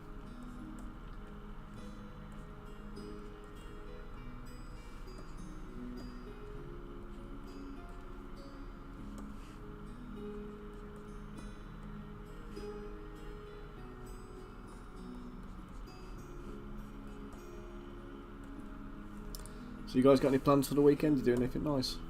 Anything festive maybe? I think I'm taking Monday off to go and take the kids somewhere. I'm not quite sure what yet.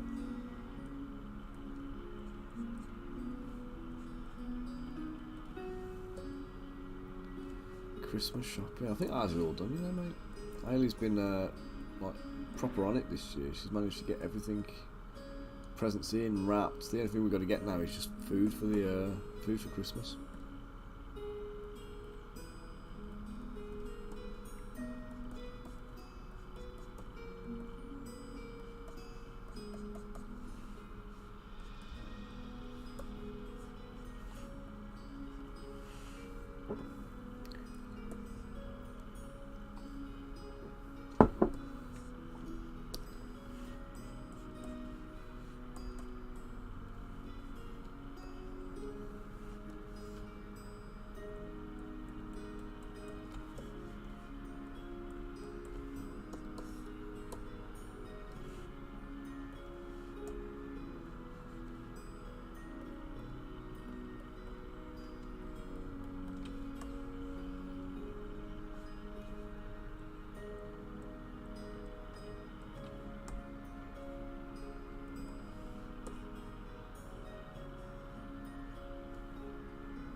So now that we've got that in place, I'm just going to go back to my 26 draw size, turn lazy mouse on, my intensity back down a bit.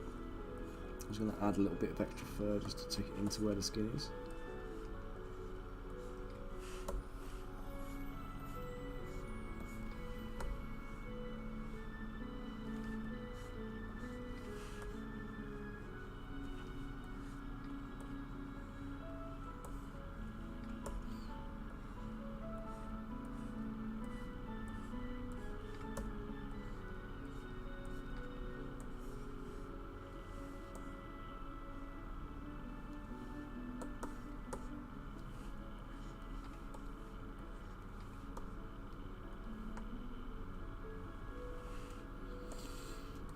Right, let's just save this.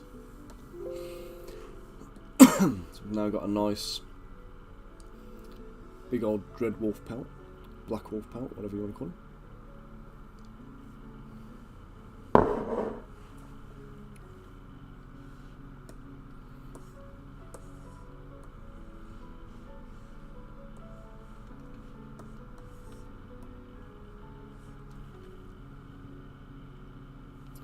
Just merge the fur and the skin together into a single tool. Let's get some claws in. So it's going to pull up a just an internet window. I just want to look at wolf feet, wolf foot pads particularly.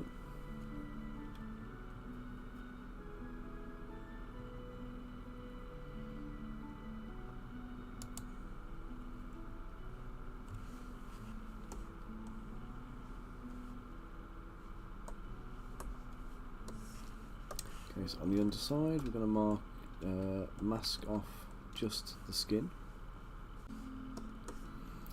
So we have a I can't do it actually, let me mask it.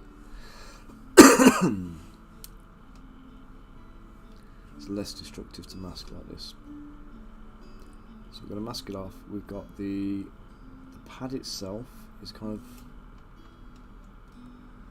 I don't know what shape you would call that.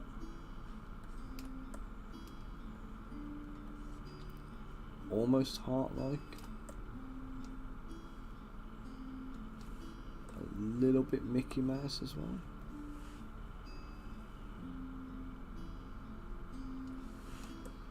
Oh, I've just realised something else as well.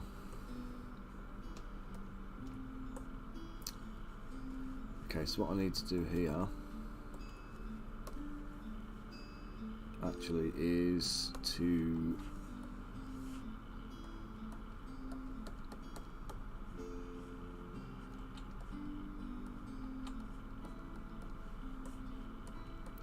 the bottom of the feet, the pads, they are actually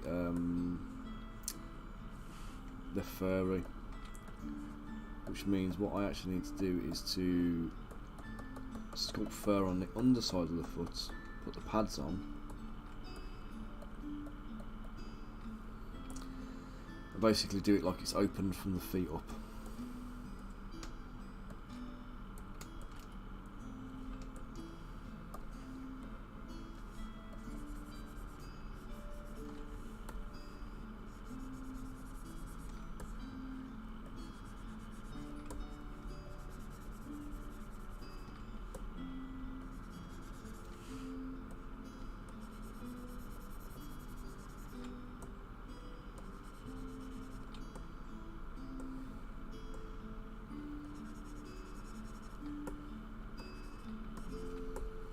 And again, it's all about selling it, isn't it? You know what I mean?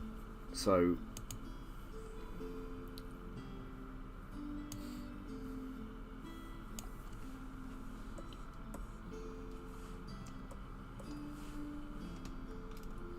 we'll take this bit now. I'm going to add the Mickey Mouse ear bit.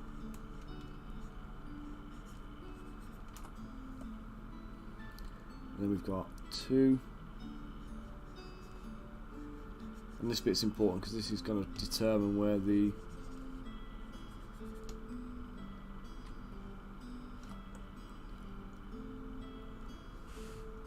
where the pads, where the claws are placed, rather.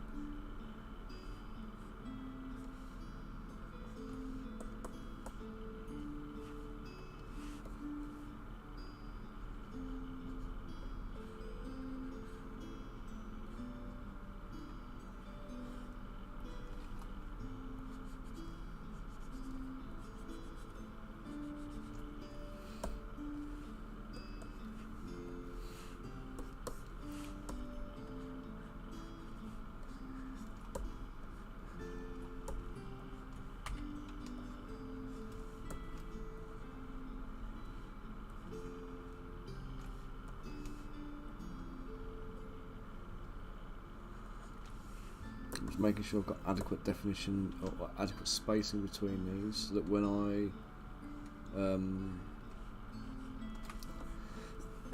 I inflate them in a second,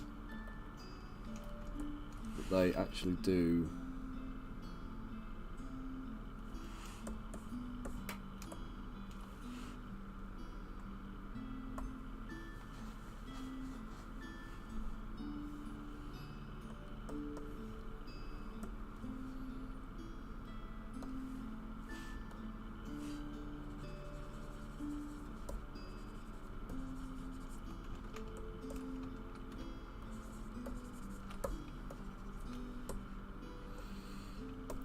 back to my fur.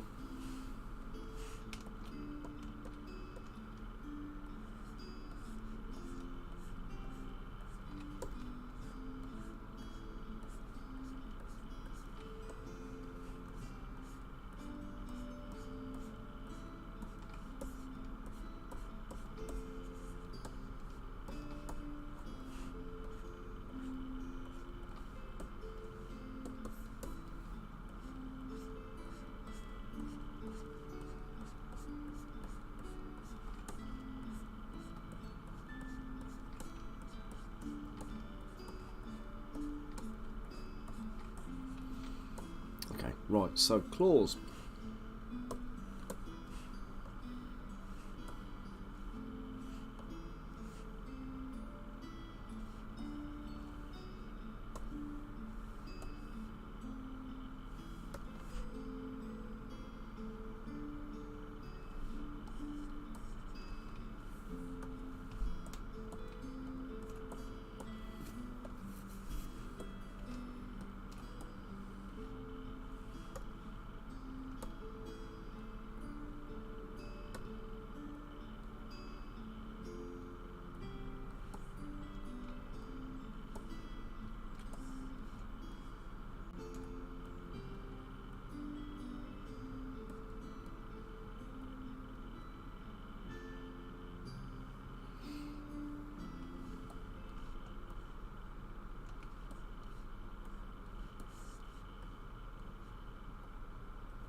Right, so let me just grab these 4 claws, duplicate them across, put them on the other hand.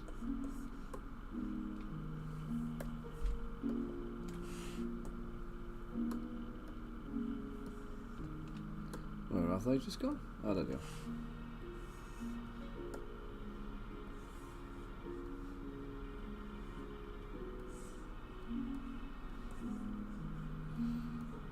See how closely I match the two claws from one hand to the other.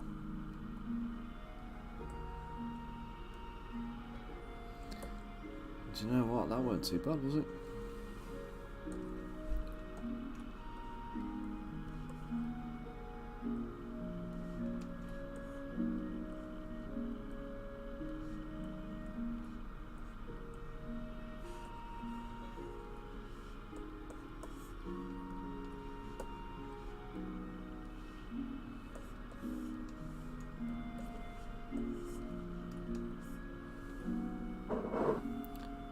There we go.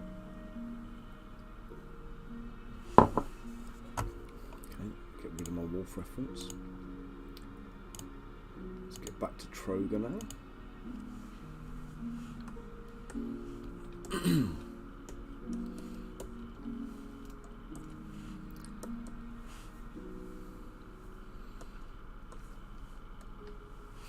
What's up on this dude's shoulder? We're going to go for a sphere.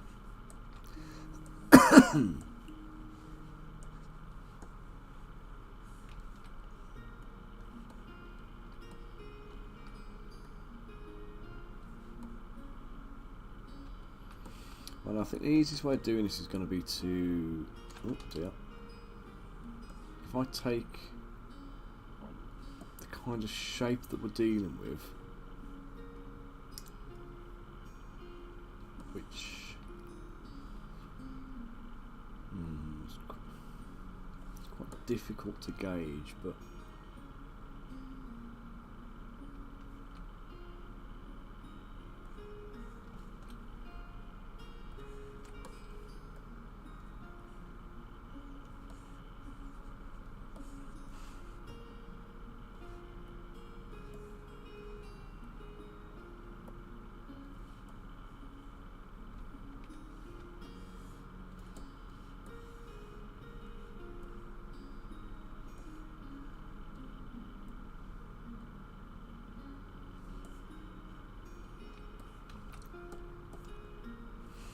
right. So what I'm going to do here, I'm going to merge all of this together before I do anything else. And now I'm going to mask it, and I'm going to do a mesh extrusion. So a mesh extraction, sorry. So it's going to give me a kind of a shell to work with.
So I need to make sure that's a solid mesh.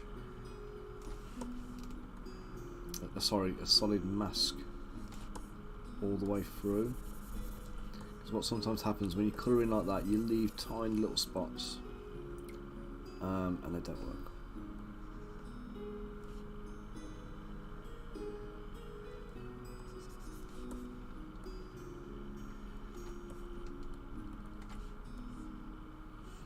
I think I've got it. I'm just going to extract that now. Thickness of 2, that looks actually alright. So let me hide the former. The whole thing is like too large now, so I need to shrink it down because it was done on the balls that were appropriately scaled to start with.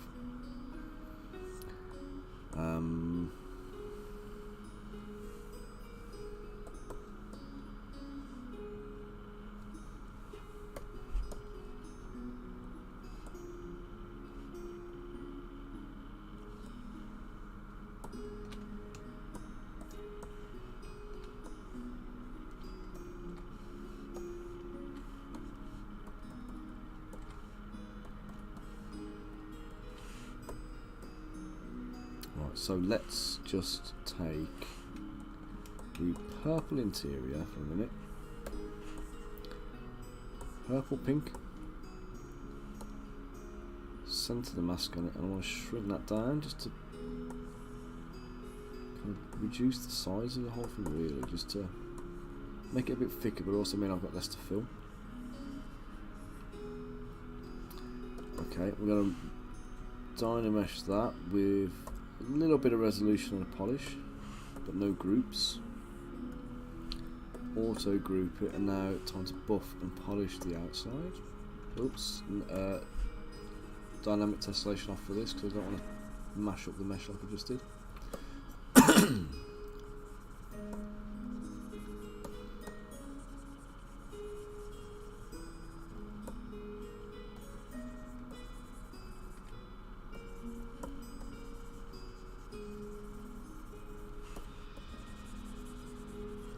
This is a chance to sharpen up some of those little edges.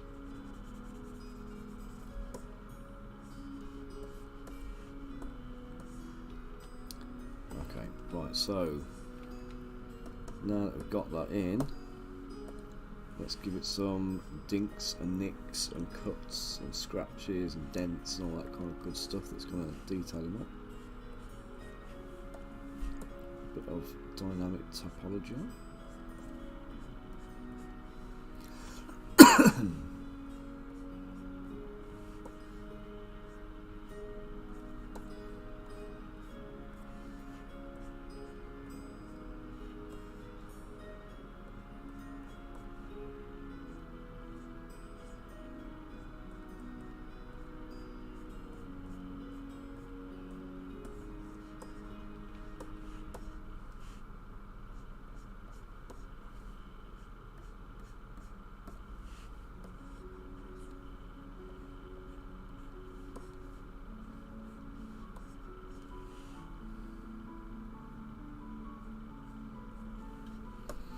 I'm going to go to the clay tool.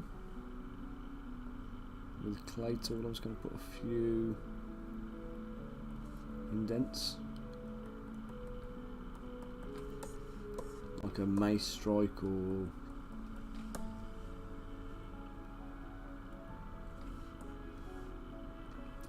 a warhammer of some kind maybe.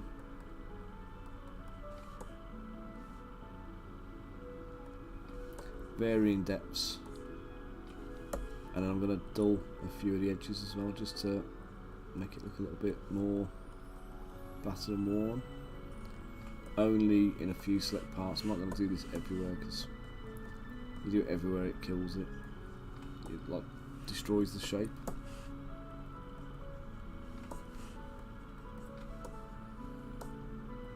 Because again, we're not going for realism, we're going for kind of a representation or something. So.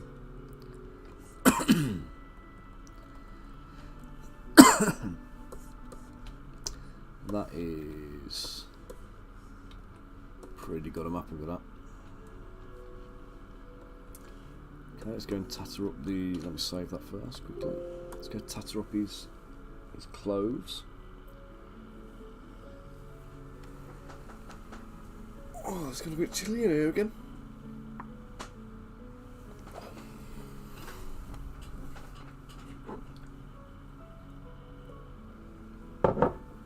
Just dropped a bit, I think.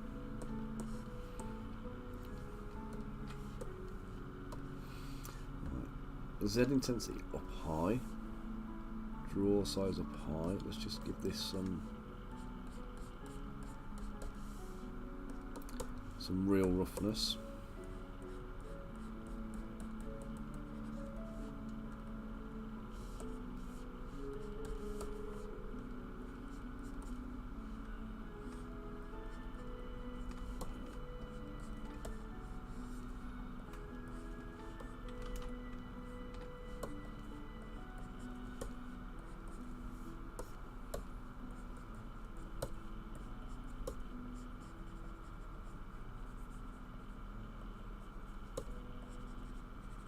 Everything that's happening past this front surface really is not important. What is important is the shape I'm getting here.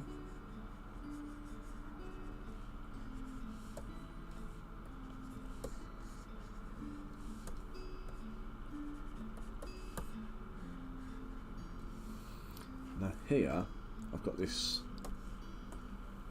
I don't normally want any like internal geometry, but what I do want is I want to create the illusion of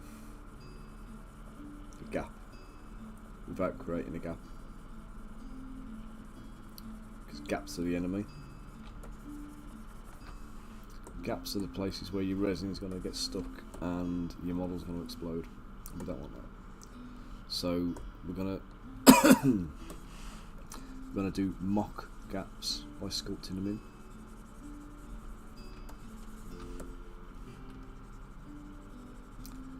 Little fold over on the material. Again, that extra little bit of added interest to the whole thing, rather than just having it all one tone, or one note rather.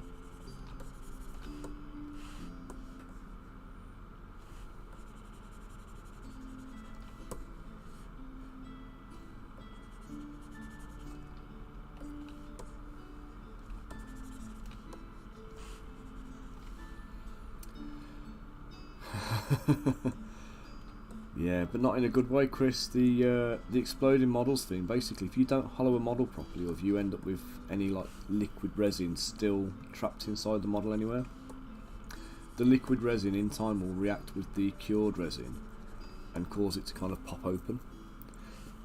So there was a guy popped up in one of the groups a while back, and he'd been selling STL files, not STL files. He'd got merchant licenses for loads of creators, and basically he'd been selling all this stuff. And then 6 months down the line, he pulls up a photograph in the group, says like, you know, what's going on here? And some of the models that he'd got that he'd printed like 6 months earlier had like ruptured.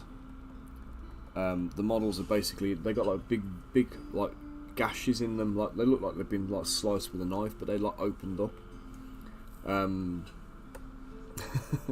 Well, unfortunately, when those models explode, mate, they kind of destroy everything around them. So you get this liquid resin bomb basically pops out. And what this guy had done is he'd been printing these models, selling them on his Etsy store or his eBay store, or whatever, for like 6 months. And on the slicer, so say you slice something and it says it's going to cost, you know, for this build plate it's going to cost £2. If you hollow the models and just you only deal with the little skin on the outside, the cost comes down. But that cost is based on the fact that the resin is still remaining in the vat, it's not being consumed or used anywhere. And what this guy had done is he'd hollowed the models, found he could get a saving on the hollowing, and I'm talking 32mm models like the ones I've done for you already, mate. So like, you know, you'd never hollow them anyway, realistically. It's not worth it. They're so cheap anyway. It doesn't pay to hollow them, you know, material wise at least. And yeah, basically he'd hollowed every single model he'd ever sold in the interest of saving resin, but didn't know about drain holes and vent holes. So every model that he'd printed hollow was almost like, you know when you get these sweets and they've got like a hard shell on the outside and then like a liquid centre. They were like that, you know, like Hall Soothers or something like that. They were basically like that.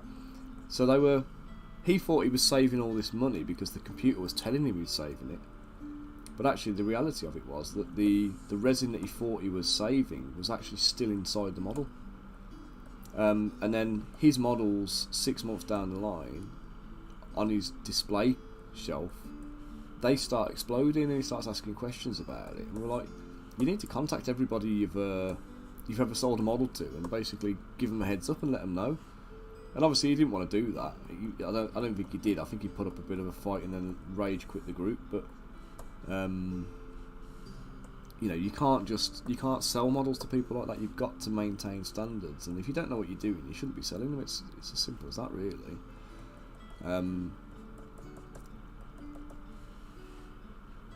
But yeah, like I say, lessons learned all round, I think there. But you know, if you're going to hollow anything, you need to make sure that you adequately wash and cure every little bit of the inside of the model, because if you don't, then it's going to come back and bite you in the ass later.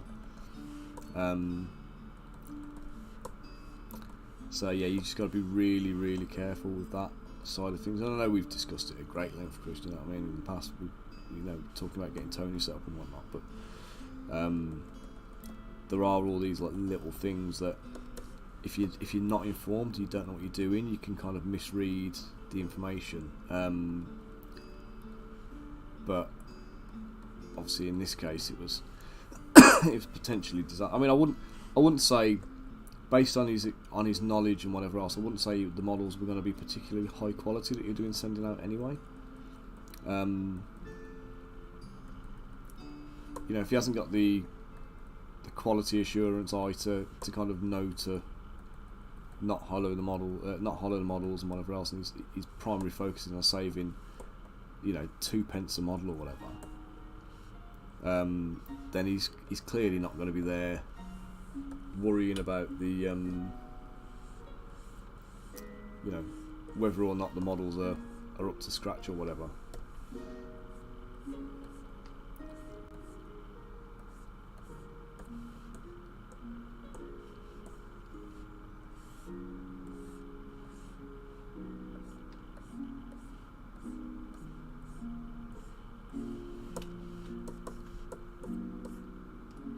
Ah, turds. I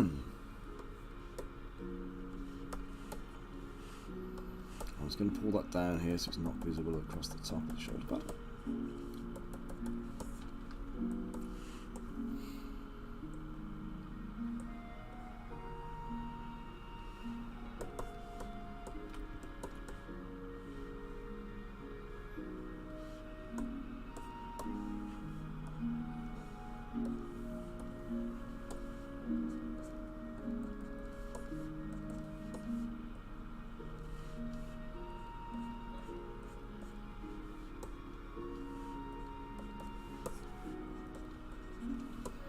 Yeah, that's one of the reasons you need to be a little bit careful when you're shopping around buying off Etsy and whatnot, because if you've never used a vendor before, you need to go by the reviews. But obviously you can fake reviews, and you can you know, you can get your friends to put them on for you and whatever else. But what you need to do is obviously make sure that you're you know what you're getting yourself into. If you find somebody who's good at doing it and you want more stuff, then make sure you go back to the same people, because once you find somebody you trust, stick with them.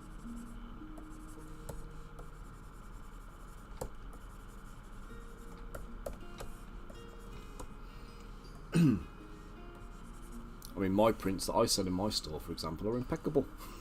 Of course I would say that. No, but I do obviously quality check everything I produce, so you are going to get like good stuff.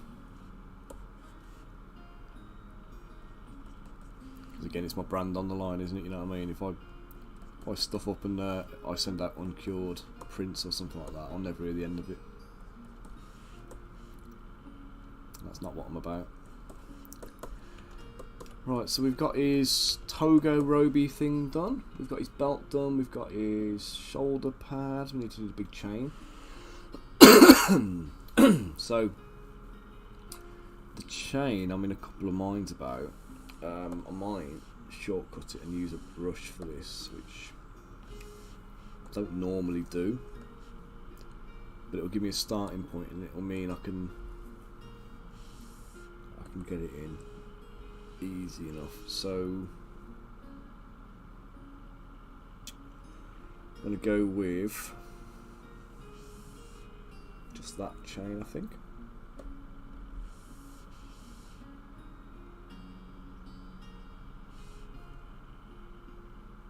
Yeah, just a standard chain.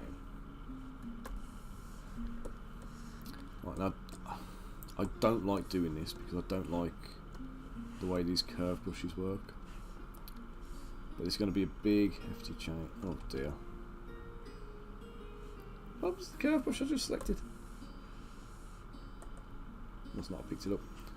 So, yeah, we're going to go from here. We're going to come down. We're going to connect it to his belt, I think.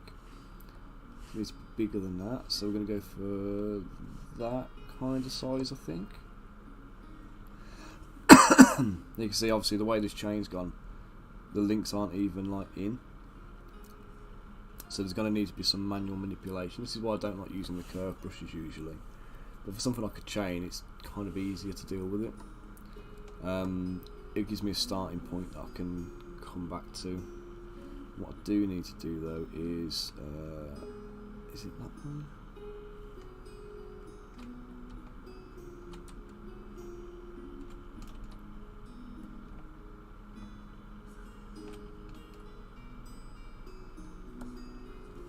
Where's the rest of my chain gone?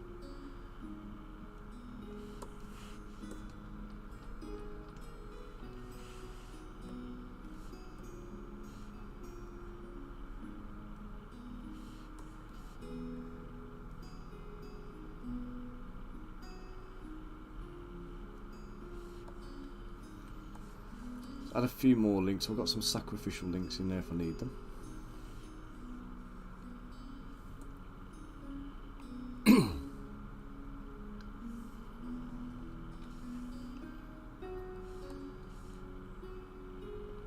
I'll do the same on the back.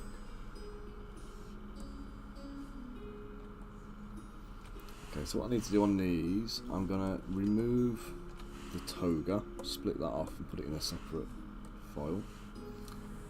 Auto group now, so they're all, each one is individually isolatable.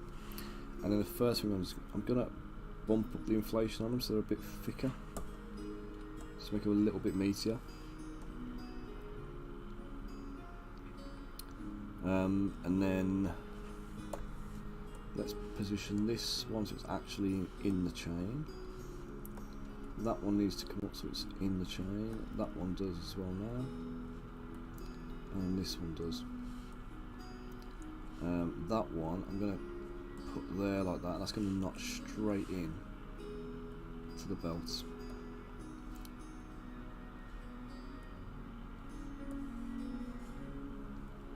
Now what I want to be careful of here is this gap. So I want to close these gaps up and kind of reposition these chains to lie them as flat as possible on the surface. So I don't want all the protruding bits.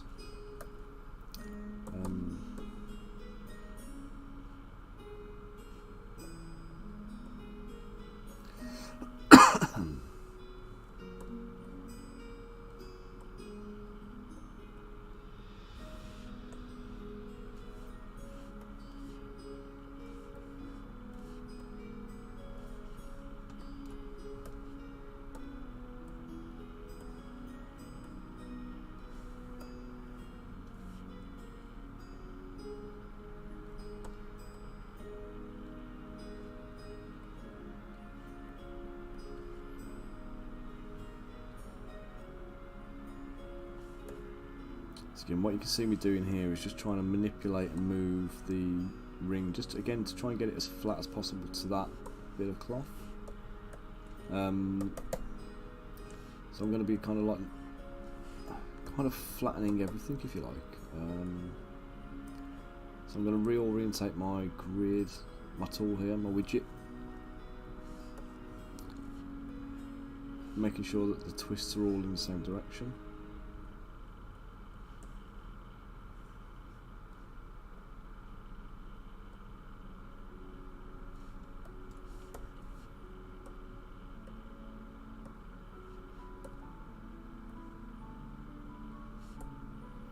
I'm going to try and line it through so I can't see the other side. Rotate this round so it's approximately central, and then I can rotate it back down then.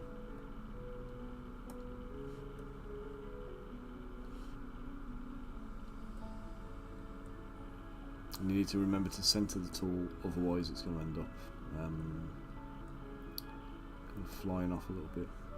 Right, so that one needs to come right down, and I need to bring the close up behind that because I can't lower the ring anymore. This one we can bring down. So let's get it to there. And again rotate up so it's...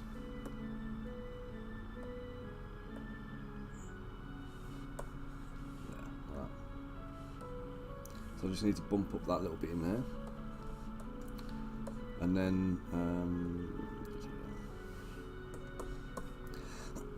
right, this one, I am actually going to rotate it more because this is going to go into a ring.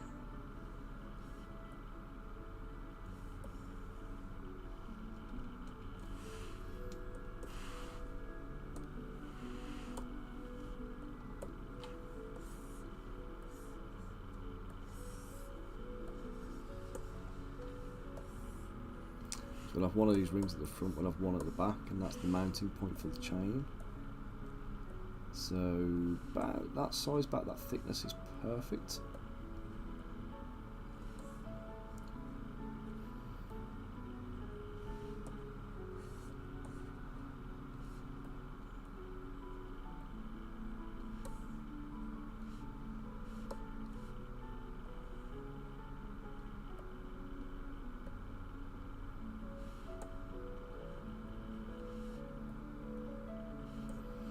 And again, I can move this and I can position it, and then I'll just tweak the clothing underneath just so it kind of falls around the chain. I'm just going to drag that back as a duplicate, so hold shift and control. I'm going to just position this at the back of the armour as well.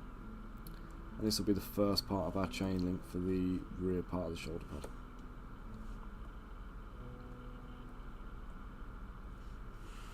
So there we go. Right, now we've done the front of the chain. Let me just save this so I don't lose it if Zbrush has a brain fart on me and crashes.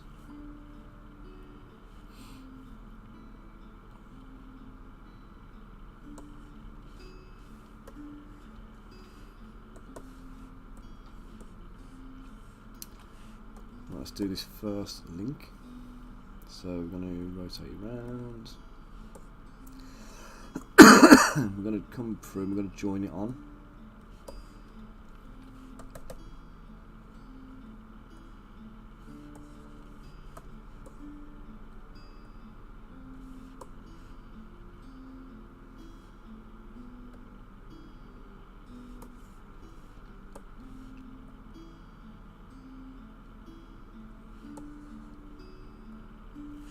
Let me just hide the clothing. Make sure my chain links link proper. That is not perfect, but it's good enough. This one's coming up in here. This is going to lie. Which way is this going to go?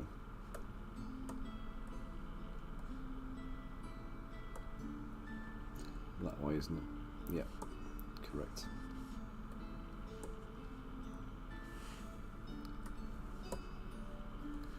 Clothing's going back on now, so I can actually see where this all goes. That's perfect, sitting on nice and flush. This one can come up, and again we need to just rotate this round a touch, so I'm going to go that way.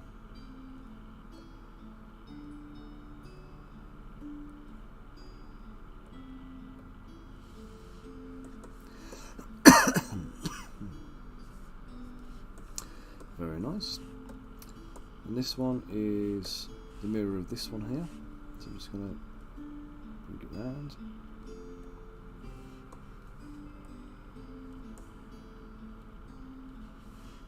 And I'd always encourage you, never just rely on the placement that Zbrush throws out these curve meshes in. If you're going to use the curve meshes, make sure you kind of, if you, for a 3D model at least, for a 3D printable, make sure that you actually take the time to correctly reposition all of the bits and make sure that the voids underneath are filled. Because if you don't, then it's going to make supporting the model, printing the model and painting the model that much more difficult. You're going to have all those extra supports and the little voids and cavities and stuff that you just won't be able to get a brush into. You're literally just making your life hard for you and everybody else. So.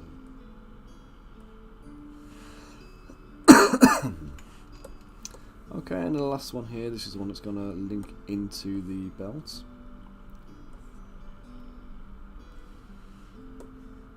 Just like that, pretty damn perfect.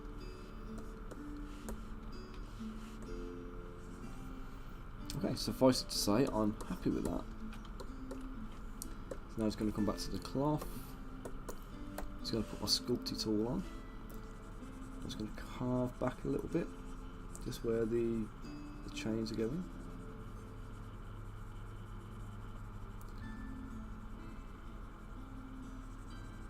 So this will put some creases and folds and bits and bobs like that into the cloth, a bit of texture. So obviously the cloth isn't just going to sit on the body, it's going to react and fold and crease and stuff like that with the positioning of the chain.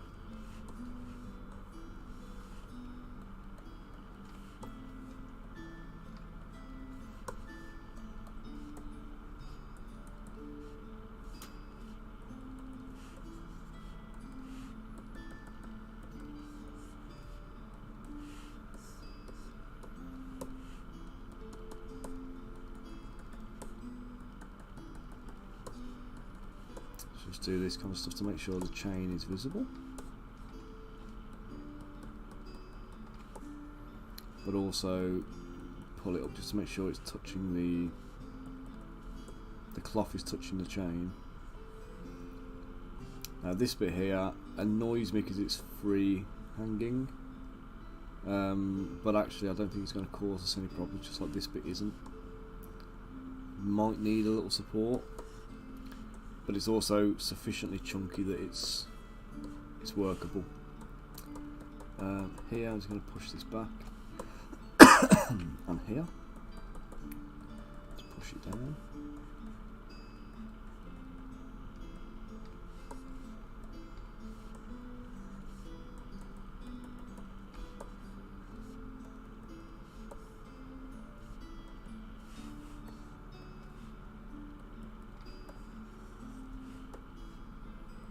Pull that bit up there to touch the ring, and there. Get the inside bit as well, make sure that touches it. I don't want that little gap, so I'm going to bridge that.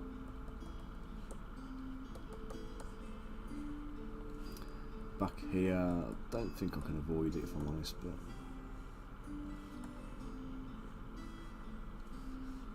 let's just drag whole cloth this way a touch so it still protrudes off the other side of the chain.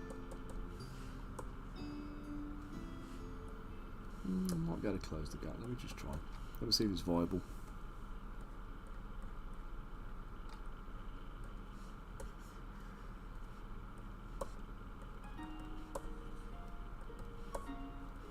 Okay, it works. Let's go with it.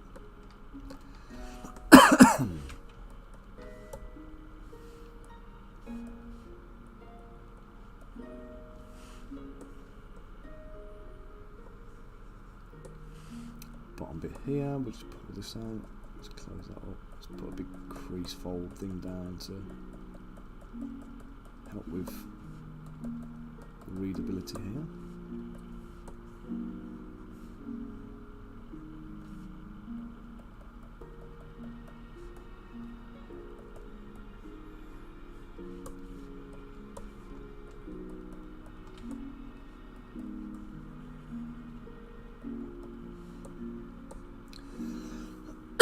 Now this bit I'm just going to have to leave as is. Now remember before I said about the illusion of a gap, so I'm just going to, like I said, I don't want an actual gap because that would be catastrophic, potentially catastrophic. So I'm just going to carve these back a touch just so there's a bit of distance between the body and the material, so it doesn't look like the material's like a, you know, a 6-inch thick mat. It doesn't look like he's wrapped a mattress around his body or anything, you know what I mean?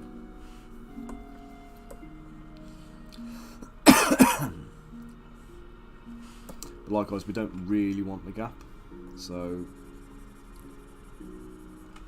it's pretend. And here I will have to do something because that's too big a distance there. I think here what I'll do is I'll bring his torso out, just his stomach. What was that?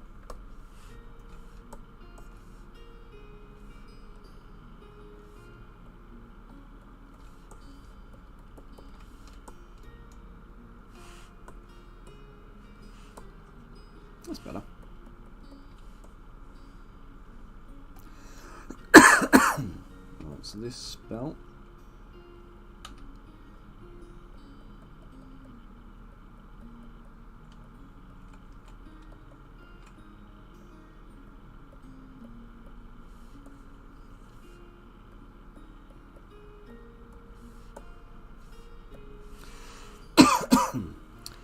So what I want to do now is just where the chain link's going, I just want to carve into this a touch.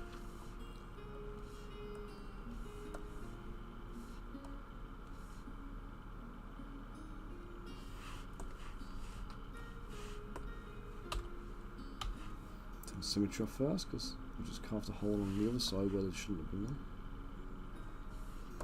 Actually, I'll use this.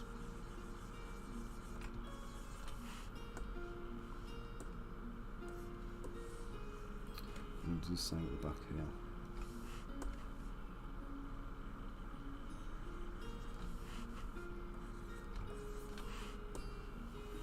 There we go. Got two little holes in the belt for the this plate on the front of the belt. I'm just going to nick it up.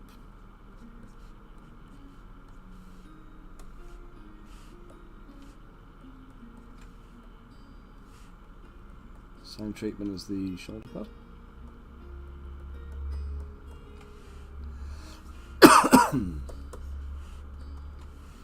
And this bit as well. So this bit actually looks like, in fact, you know what, let me just, in the middle here, let's just do a seam down. There you go. So it now looks like that bit in the middle is like a fastening. It's been bolted into place.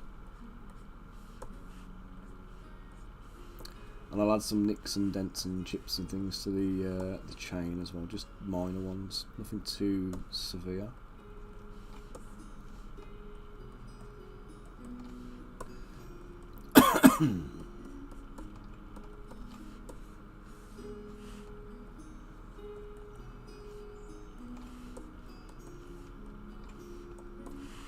So the chain I was going to group and polish.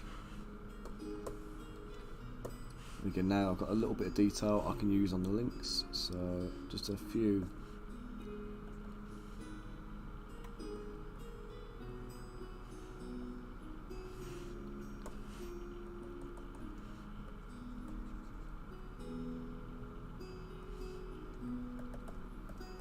Just a few little bits of texture. So this doing this, it can give them the look of like being hand forged as well. So you just dot the surface a bit. You're basically just modelling it up, so it breaks that surface smoothness. So if you don't want anything to look a little bit too refined, let's say it's been made by orcs or like a quick battle type, you know, rough and ready, get it made and get it out. Or you want to go for that hammered iron kind of look. Just dab the surface like you were doing, like stippling with a sponge. Doctor, how you doing, mate? Hope you're keeping well today. What are you up to, sir?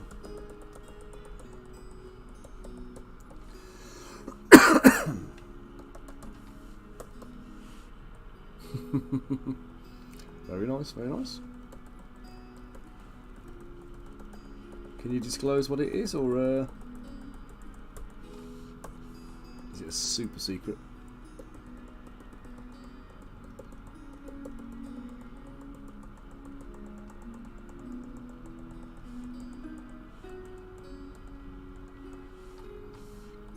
So we've got the hammered rings here. A few little scratches. Again, with these scratches, you want to make them big enough that you're going to see them, deep enough that you'll see them. You can do a few light superficial ones. They can cross over, it's not a problem. These are like where he's been attacked and whatever else. And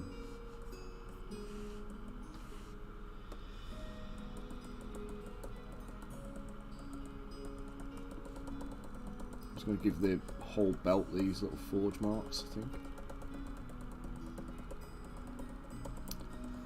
after doing it on the chain, I quite like the look of it, and I think it feels appropriate for him.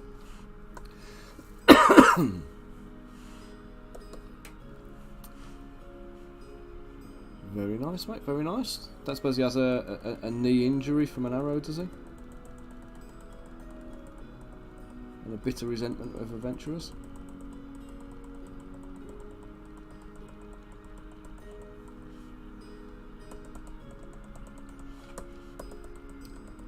Now this texture I'm putting on here might just about show up because of the size of the model. It might be enough to actually come through. Just want to dink up the edge a touch. Oh, I wish.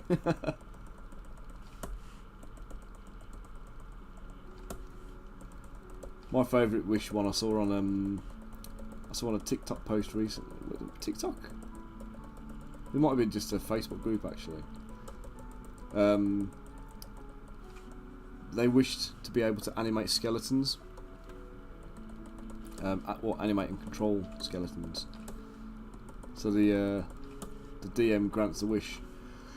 And then they get attacked by a minotaur. And the player's like, I'm going to animate his skeleton. And they're like, but he's not dead.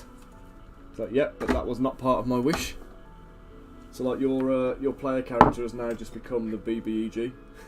So you know, dealing in like blood magic or something kind of horrific. I think it was you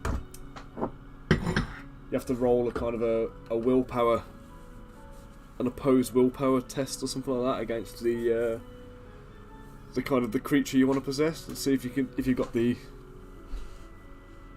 mental resolve to be able to kind of defeat it.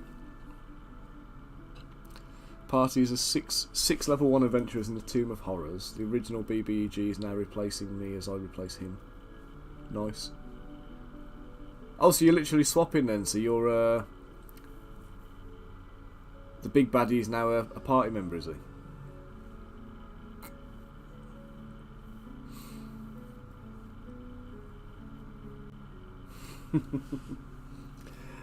Very nice, guys. I'm just going to mute the mic again a second just to get my coffee on. It's getting cold now and I could do with a warm drink.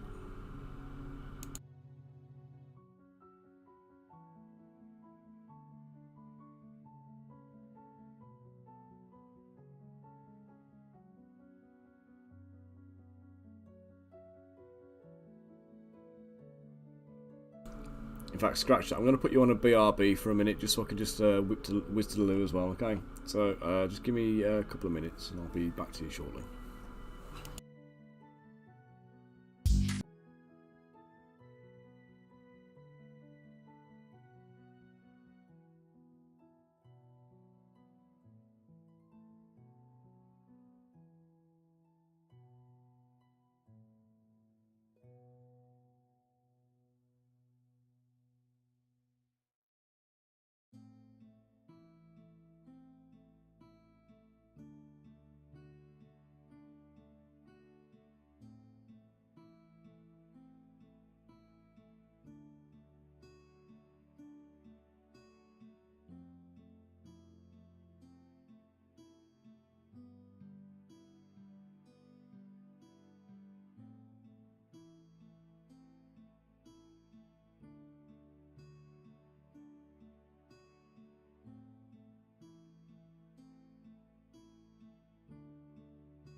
Right guys, I'm back now.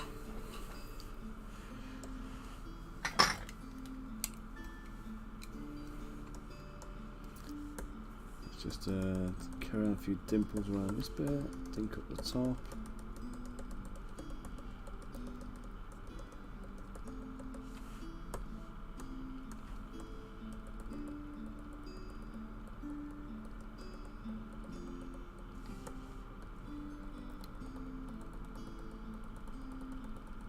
Do the same to this, just give it an all over. Do you know, actually I'm just going to try something, see if this works. Spray. Low intensity.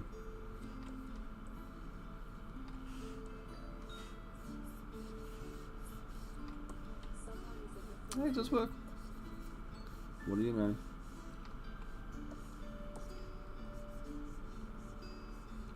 So what spray does is it kind of randomly plops the brush in a kind of a scatter pattern.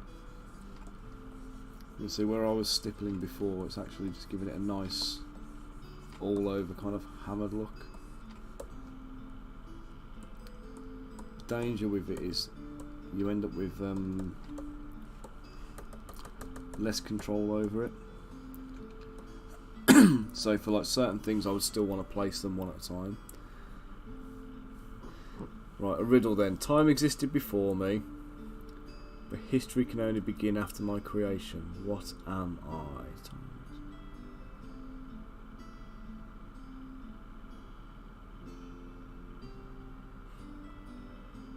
got to be a clock or a calendar or something, isn't it? Would that be right? Clock or a calendar, that's my answer.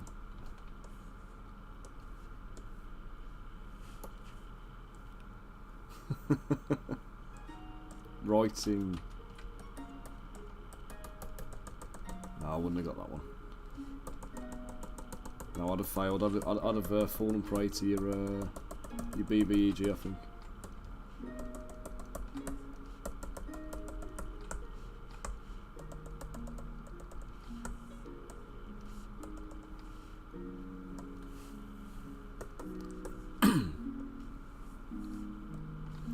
I'm alright with riddles sometimes, but the rich want it, the poor have it, and both will perish if they eat it. Nothing. Got that one. 'Tis nothing. Let's go back to my one dot.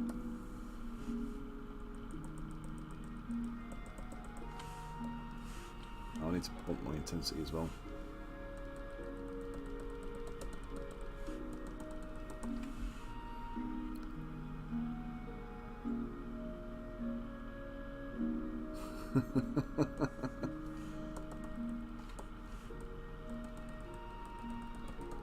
So when you're running this, when you're running your one shot,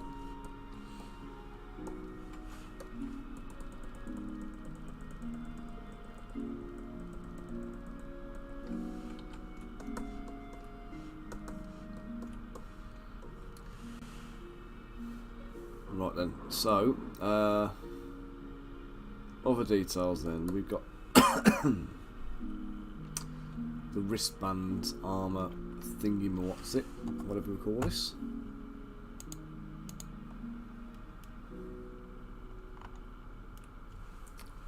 So I need to give him hands, don't I, first. So let's just save what I've done. Oh right, got you. What falls but never breaks, and what breaks but never falls.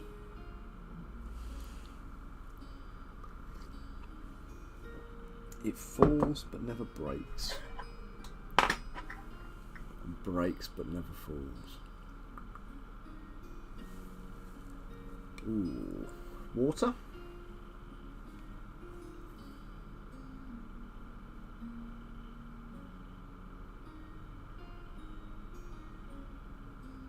Waves, maybe. No, it's got to be water, hasn't it? So you get waves breaking and waterfalls. Oh, failed again.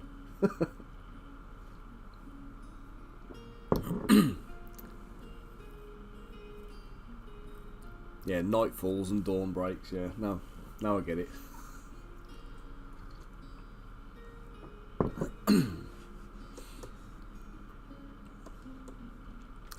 Very clever, sir. Very clever.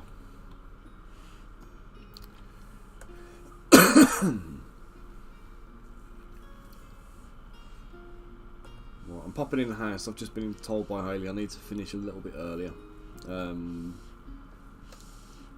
So it's going to have to be about 20 to 20 past. Oh yeah, I've failed. I've already got 2 of the 3 wrong, so if it was 1 out of 3, I'd be alright.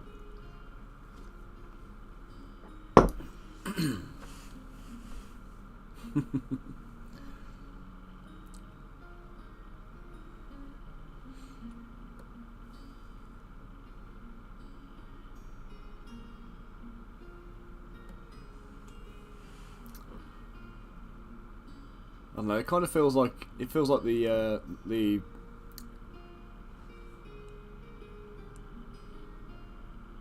riddle would be an option to get out of a fight.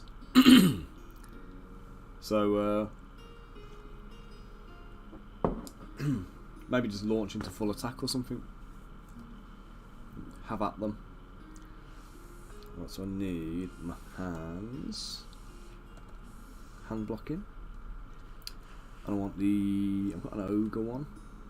Chris, how many fingers has this guy got? Is it 4?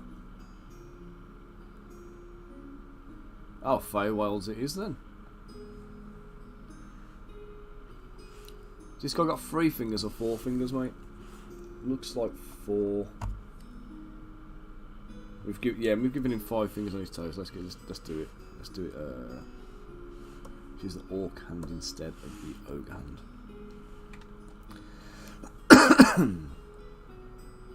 The hell is that? What was going on there? Just coming out mega flat.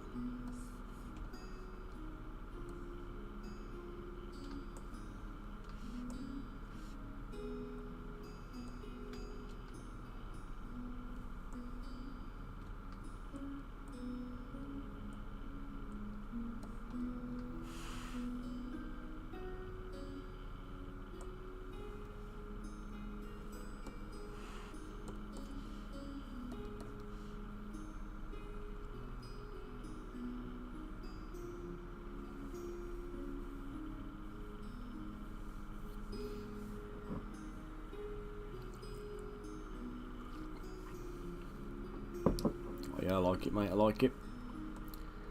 They think they're winning, but so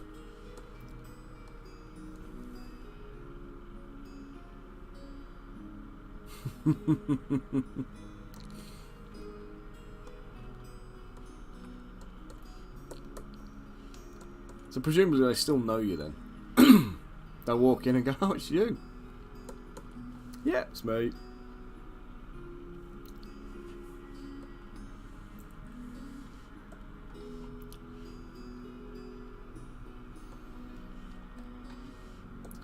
Got some wrist on this side.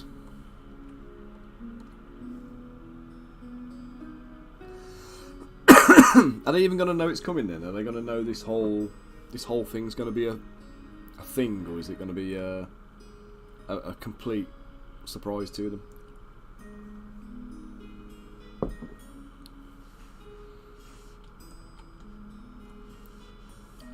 Right, symmetry's off. Let's get this bit of armour done. So it looks like I've got like a shieldy type piece, which looks like it might be layers. And I've got a I almost want to say it's like like a leather wrap or something underneath.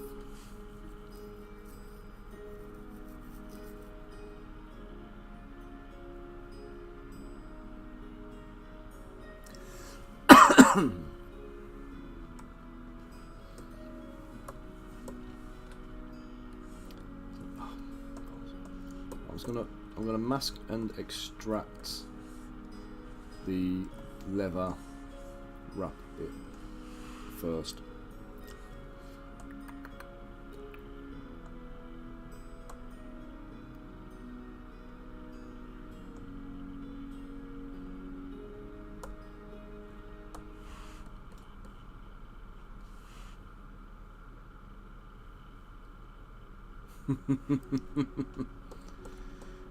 Is bare hands enough to do that, or are they going to put up a fight and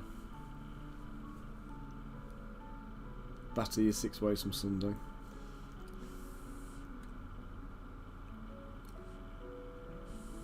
I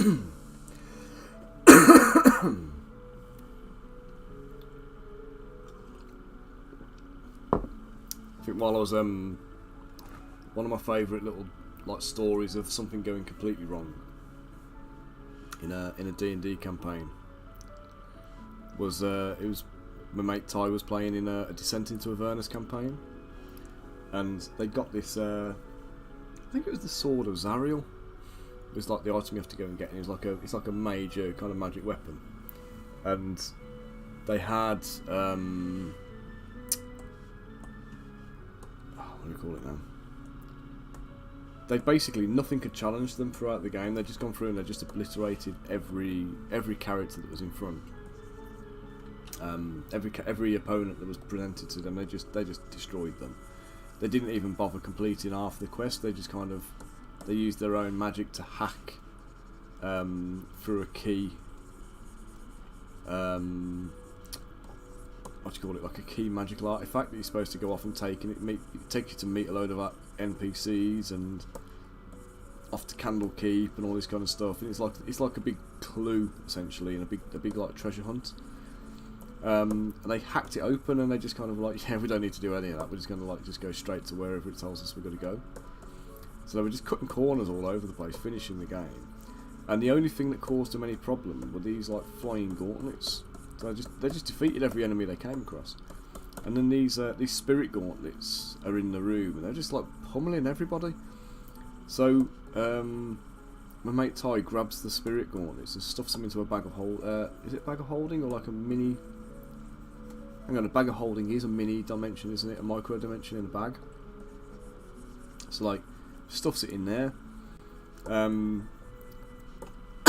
And later on they get this sword, and you can't hold it because it's, you know, you're not powerful enough to wield it or whatever else. It will cause you damage and all this kind of other good stuff. Stuffs the sword in the bag, completely forgetting that the gauntlets are in there. And then later on they have to go and retrieve the sword. Goes into the bag to go and retrieve these gauntlets. The gauntlets are now wielding this, you know, sword of the Archangel kind of thing, and basically TPK the whole part. So, it was yeah, you know, and all because they forgot it was in there. They just, you know, they just forgot the gloves were there. They were like, yeah, we're just gonna like swing the bag over the gloves, capture them, and you know, I'm gonna worry about them then.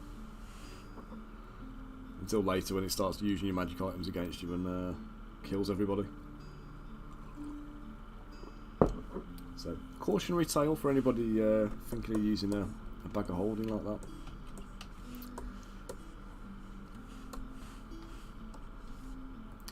Okay, Chris, so this guy is like an ex... what do we call the dwarves again? Darva? Darvan? Or... He's an ex-dark dwarf prisoner, Darvan. I knew it was something like that. I kept wanting to say Duergar, but that's the D&D dark dwarfs, isn't it? The deep dwarfs. Right, let's mask this. Let's mask this bit off. Actually, I'm just going to duplicate this bit.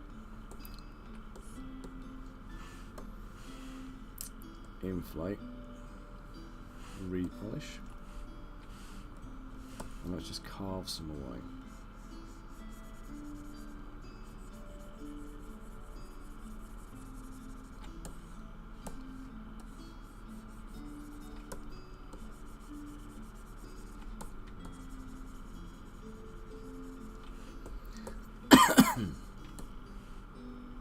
I don't doubt that for a second, mate. D&D's gone all fluffy, hasn't it? So I don't know if you caught the conversation earlier, but we were saying about like very briefly I mentioned about like race in D&D. they seem to be kicking up all this kind of like hoo-ha about it now. And I think they've changed it to species. But to my mind, I think you still need race in there because, like, again, using D&D as an example. So the species is humanoid.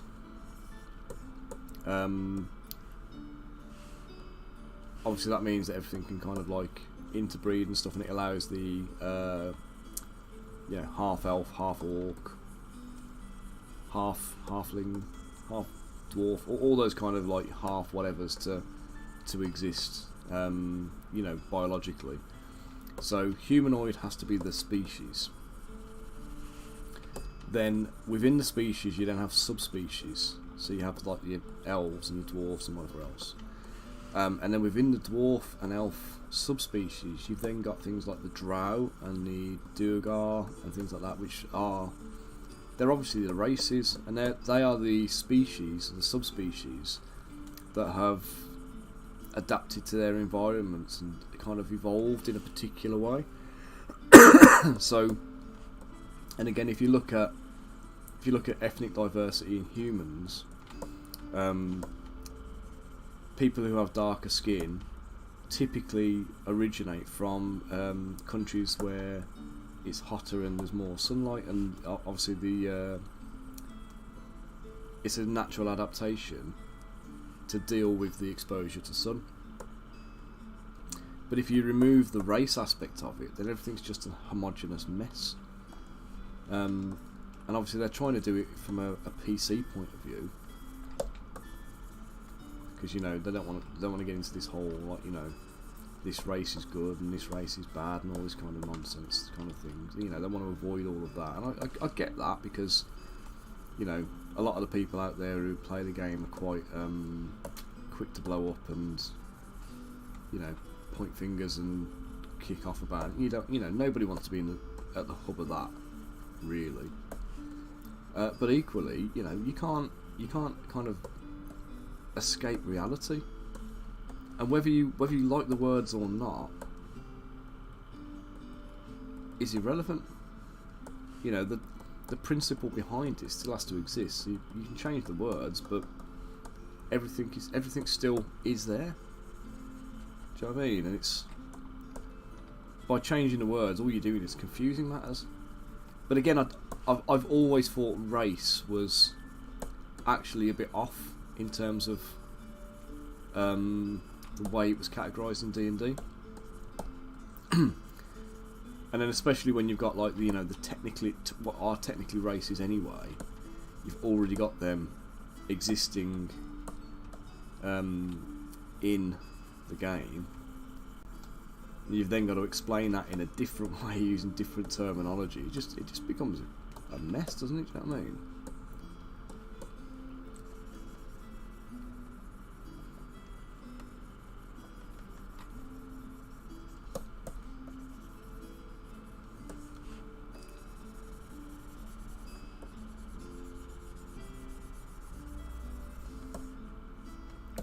I just wish sometimes people could be a little bit more sensible about things.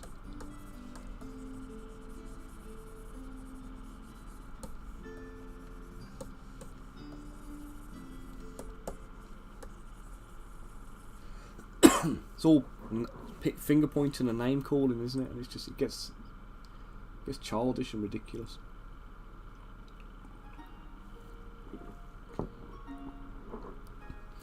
Yeah, and there was a long time ago I read an article, and it was basically saying that this guy had gone into he'd gone in with like quite left-wing views, and he realised that everything he was seeing on social media was very left-wing centric.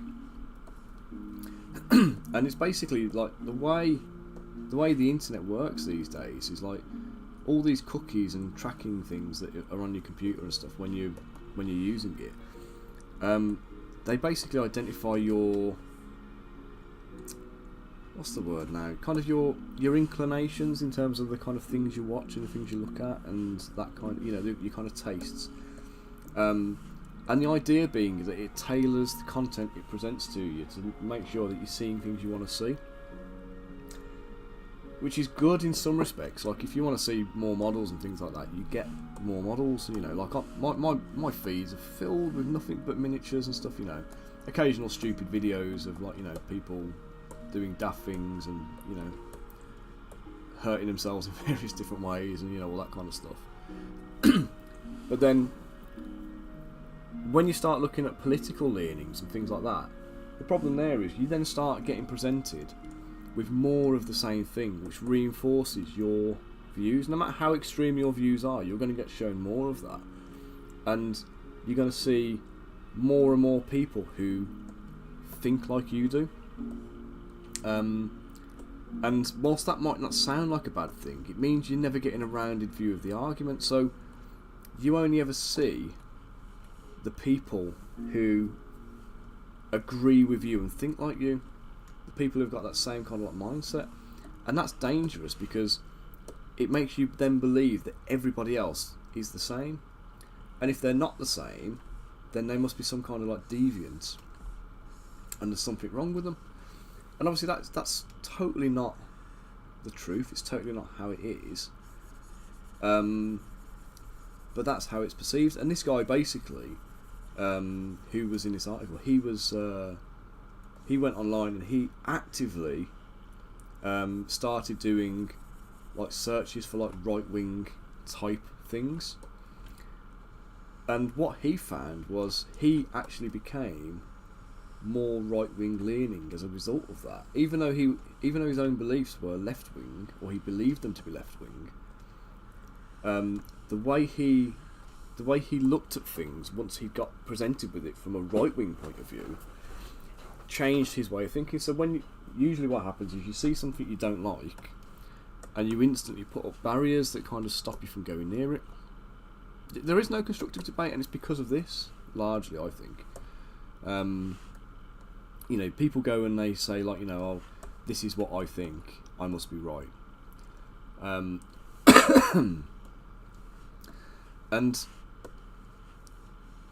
you end up with this this echo chamber of people around you who are saying the same thing and reinforcing your beliefs. So anybody who is even slightly extreme is going to become even far more extreme off the back of that. You know, the lies and stuff that people perpetuate to kind of, you know, sell a cause to people. And, you know, I'm not going to name anything in particular, but there's a lot of misinformation out there. These lies that get kind of like spread around, they get blown out of proportion, and people start taking them as the gospel truth. And you know, you see like you see articles, don't you, where somebody's saying that they go, "Oh, this was such and such an event that happened," and whatever else, and then later on, someone will kind of blow the doors off it and go, "Actually, that was something that happened like 4 years earlier in a different country, and there's nothing to do with the thing you're citing it to." So there's all these different things that happen, like the misinformation side of things. They get taken as the truth.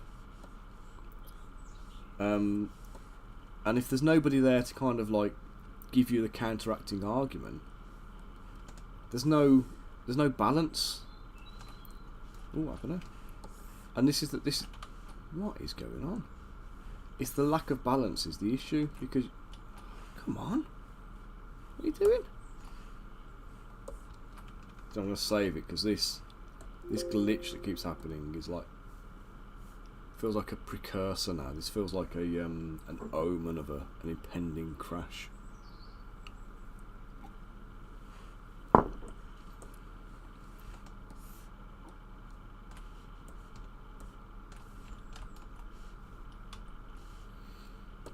Let's try the knife brush. It's going to kill my computer, I know it is. It just does not want to do it, does it? Right, let's mask it off the hard way. Group masked. Ah, that's why. Delete hidden.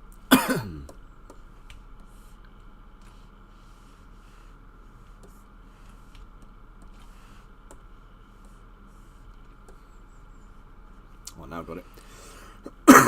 Cheers, Chris. Thank you very much, mate. Let's just take this piece now that I've put in here.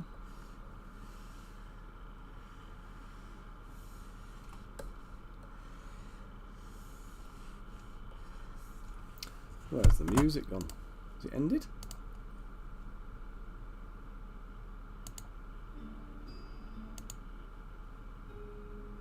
Yeah, I've done my 3 hours on it, so it's ended.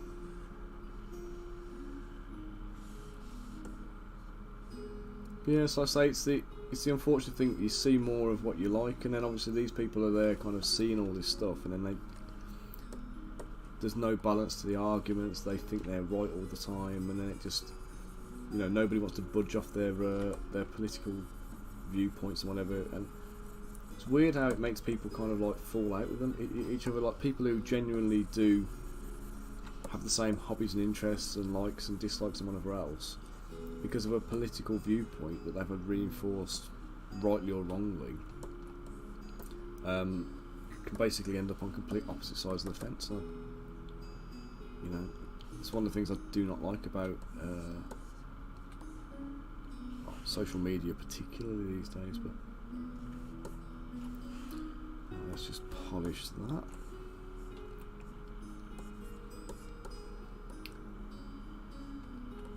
I think that will do there.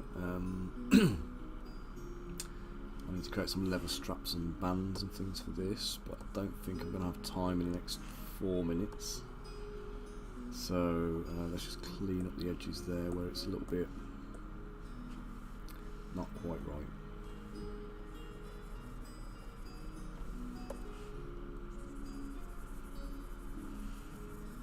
So I'm sharpen up these edges.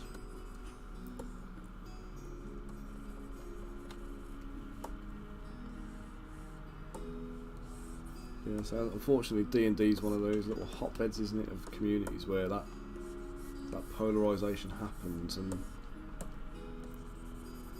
once people get to a certain point there's no kind of talking them down or talking sense to them. And actually the reality of it is it's probably only a very small minority of people, but they're very vocal.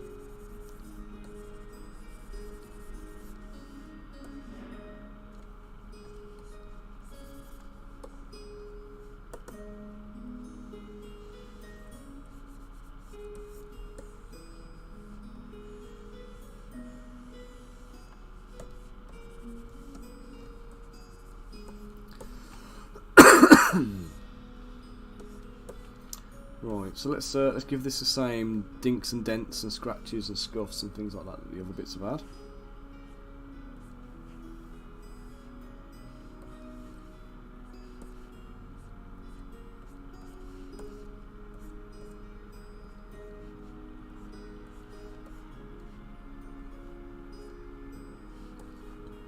I don't want to do too much of this in the middle area because obviously it's wrapped in bandages.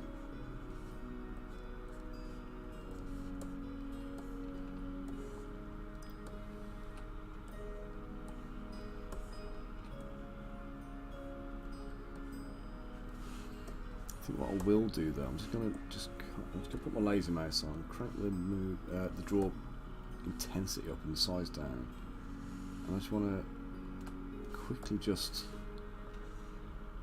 carve that in, just a touch, just to give it the indication that it's like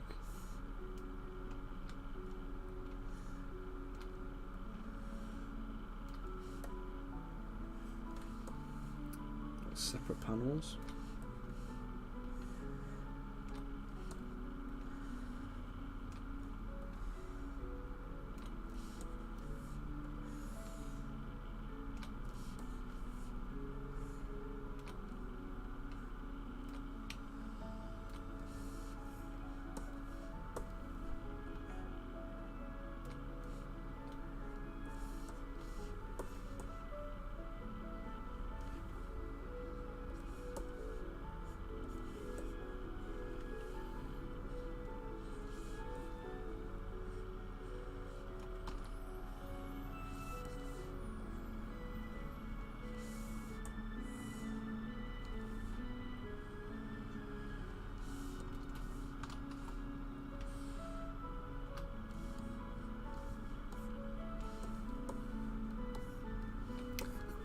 Right, there we go.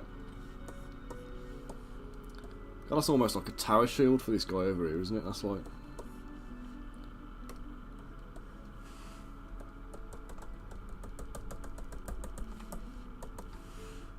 Let's get these little forge marks in there again, just to...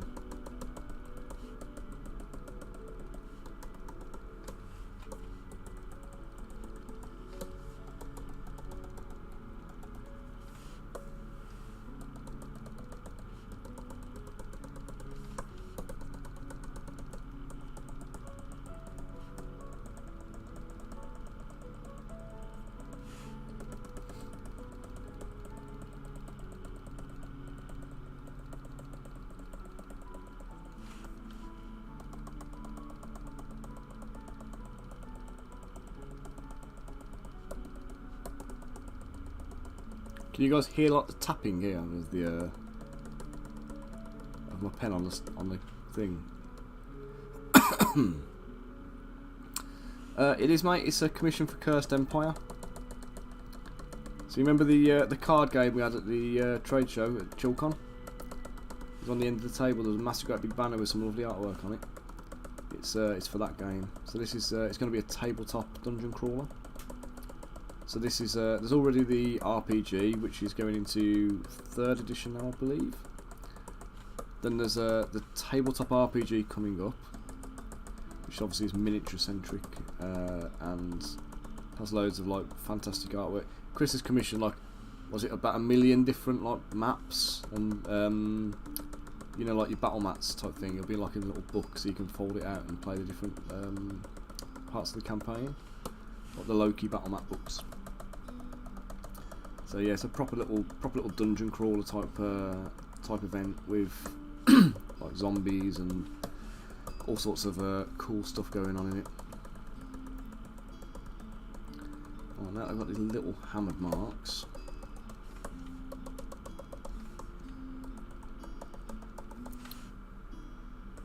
There you go, 100 of them. Snowy, how you doing, mate? Hope you keep one. If you've only just tuned in, by the way, I'm literally on for about another... I'm about 2 minutes over. I've got to clock off and go to see my my eldest in his school performance. They're doing like a little carol concert. So he's only allowed to have one family member attend, and he's requested me, so I can't say no to him. So I'm going to be going and doing a little bit of parenting, supporting the little one in a minute. Let's finish off the mottling and stuff on this.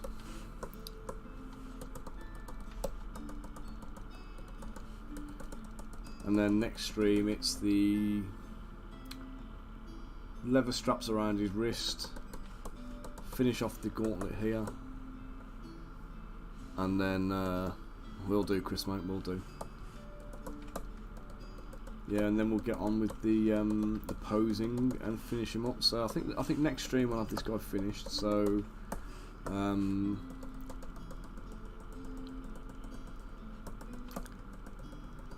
possibly Tuesday, I think. So I'm taking Monday off to do a little bit of again family Christmas stuff. Now that kids are broken up from school.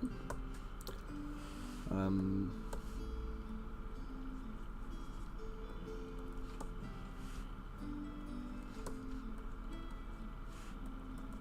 few larger hammerdinks. Not defending himself.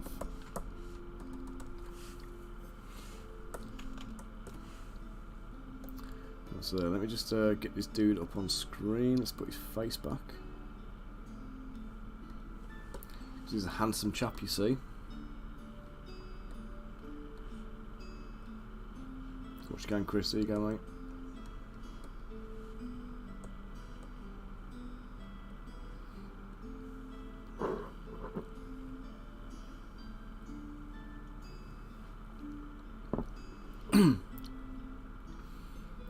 You got that one there, dude? So when and I'll rotate him round. Good lad. There we go. Let's get a side-on view of his wolf pelts.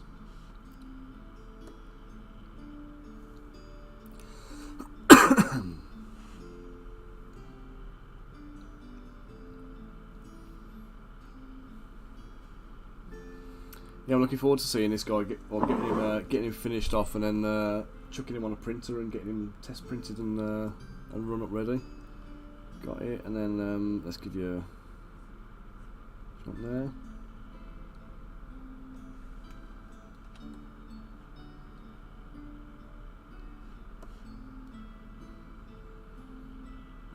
There you go.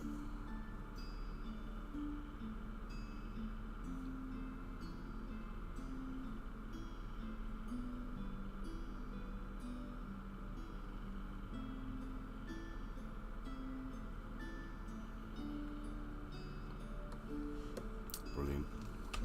Right, let's save him.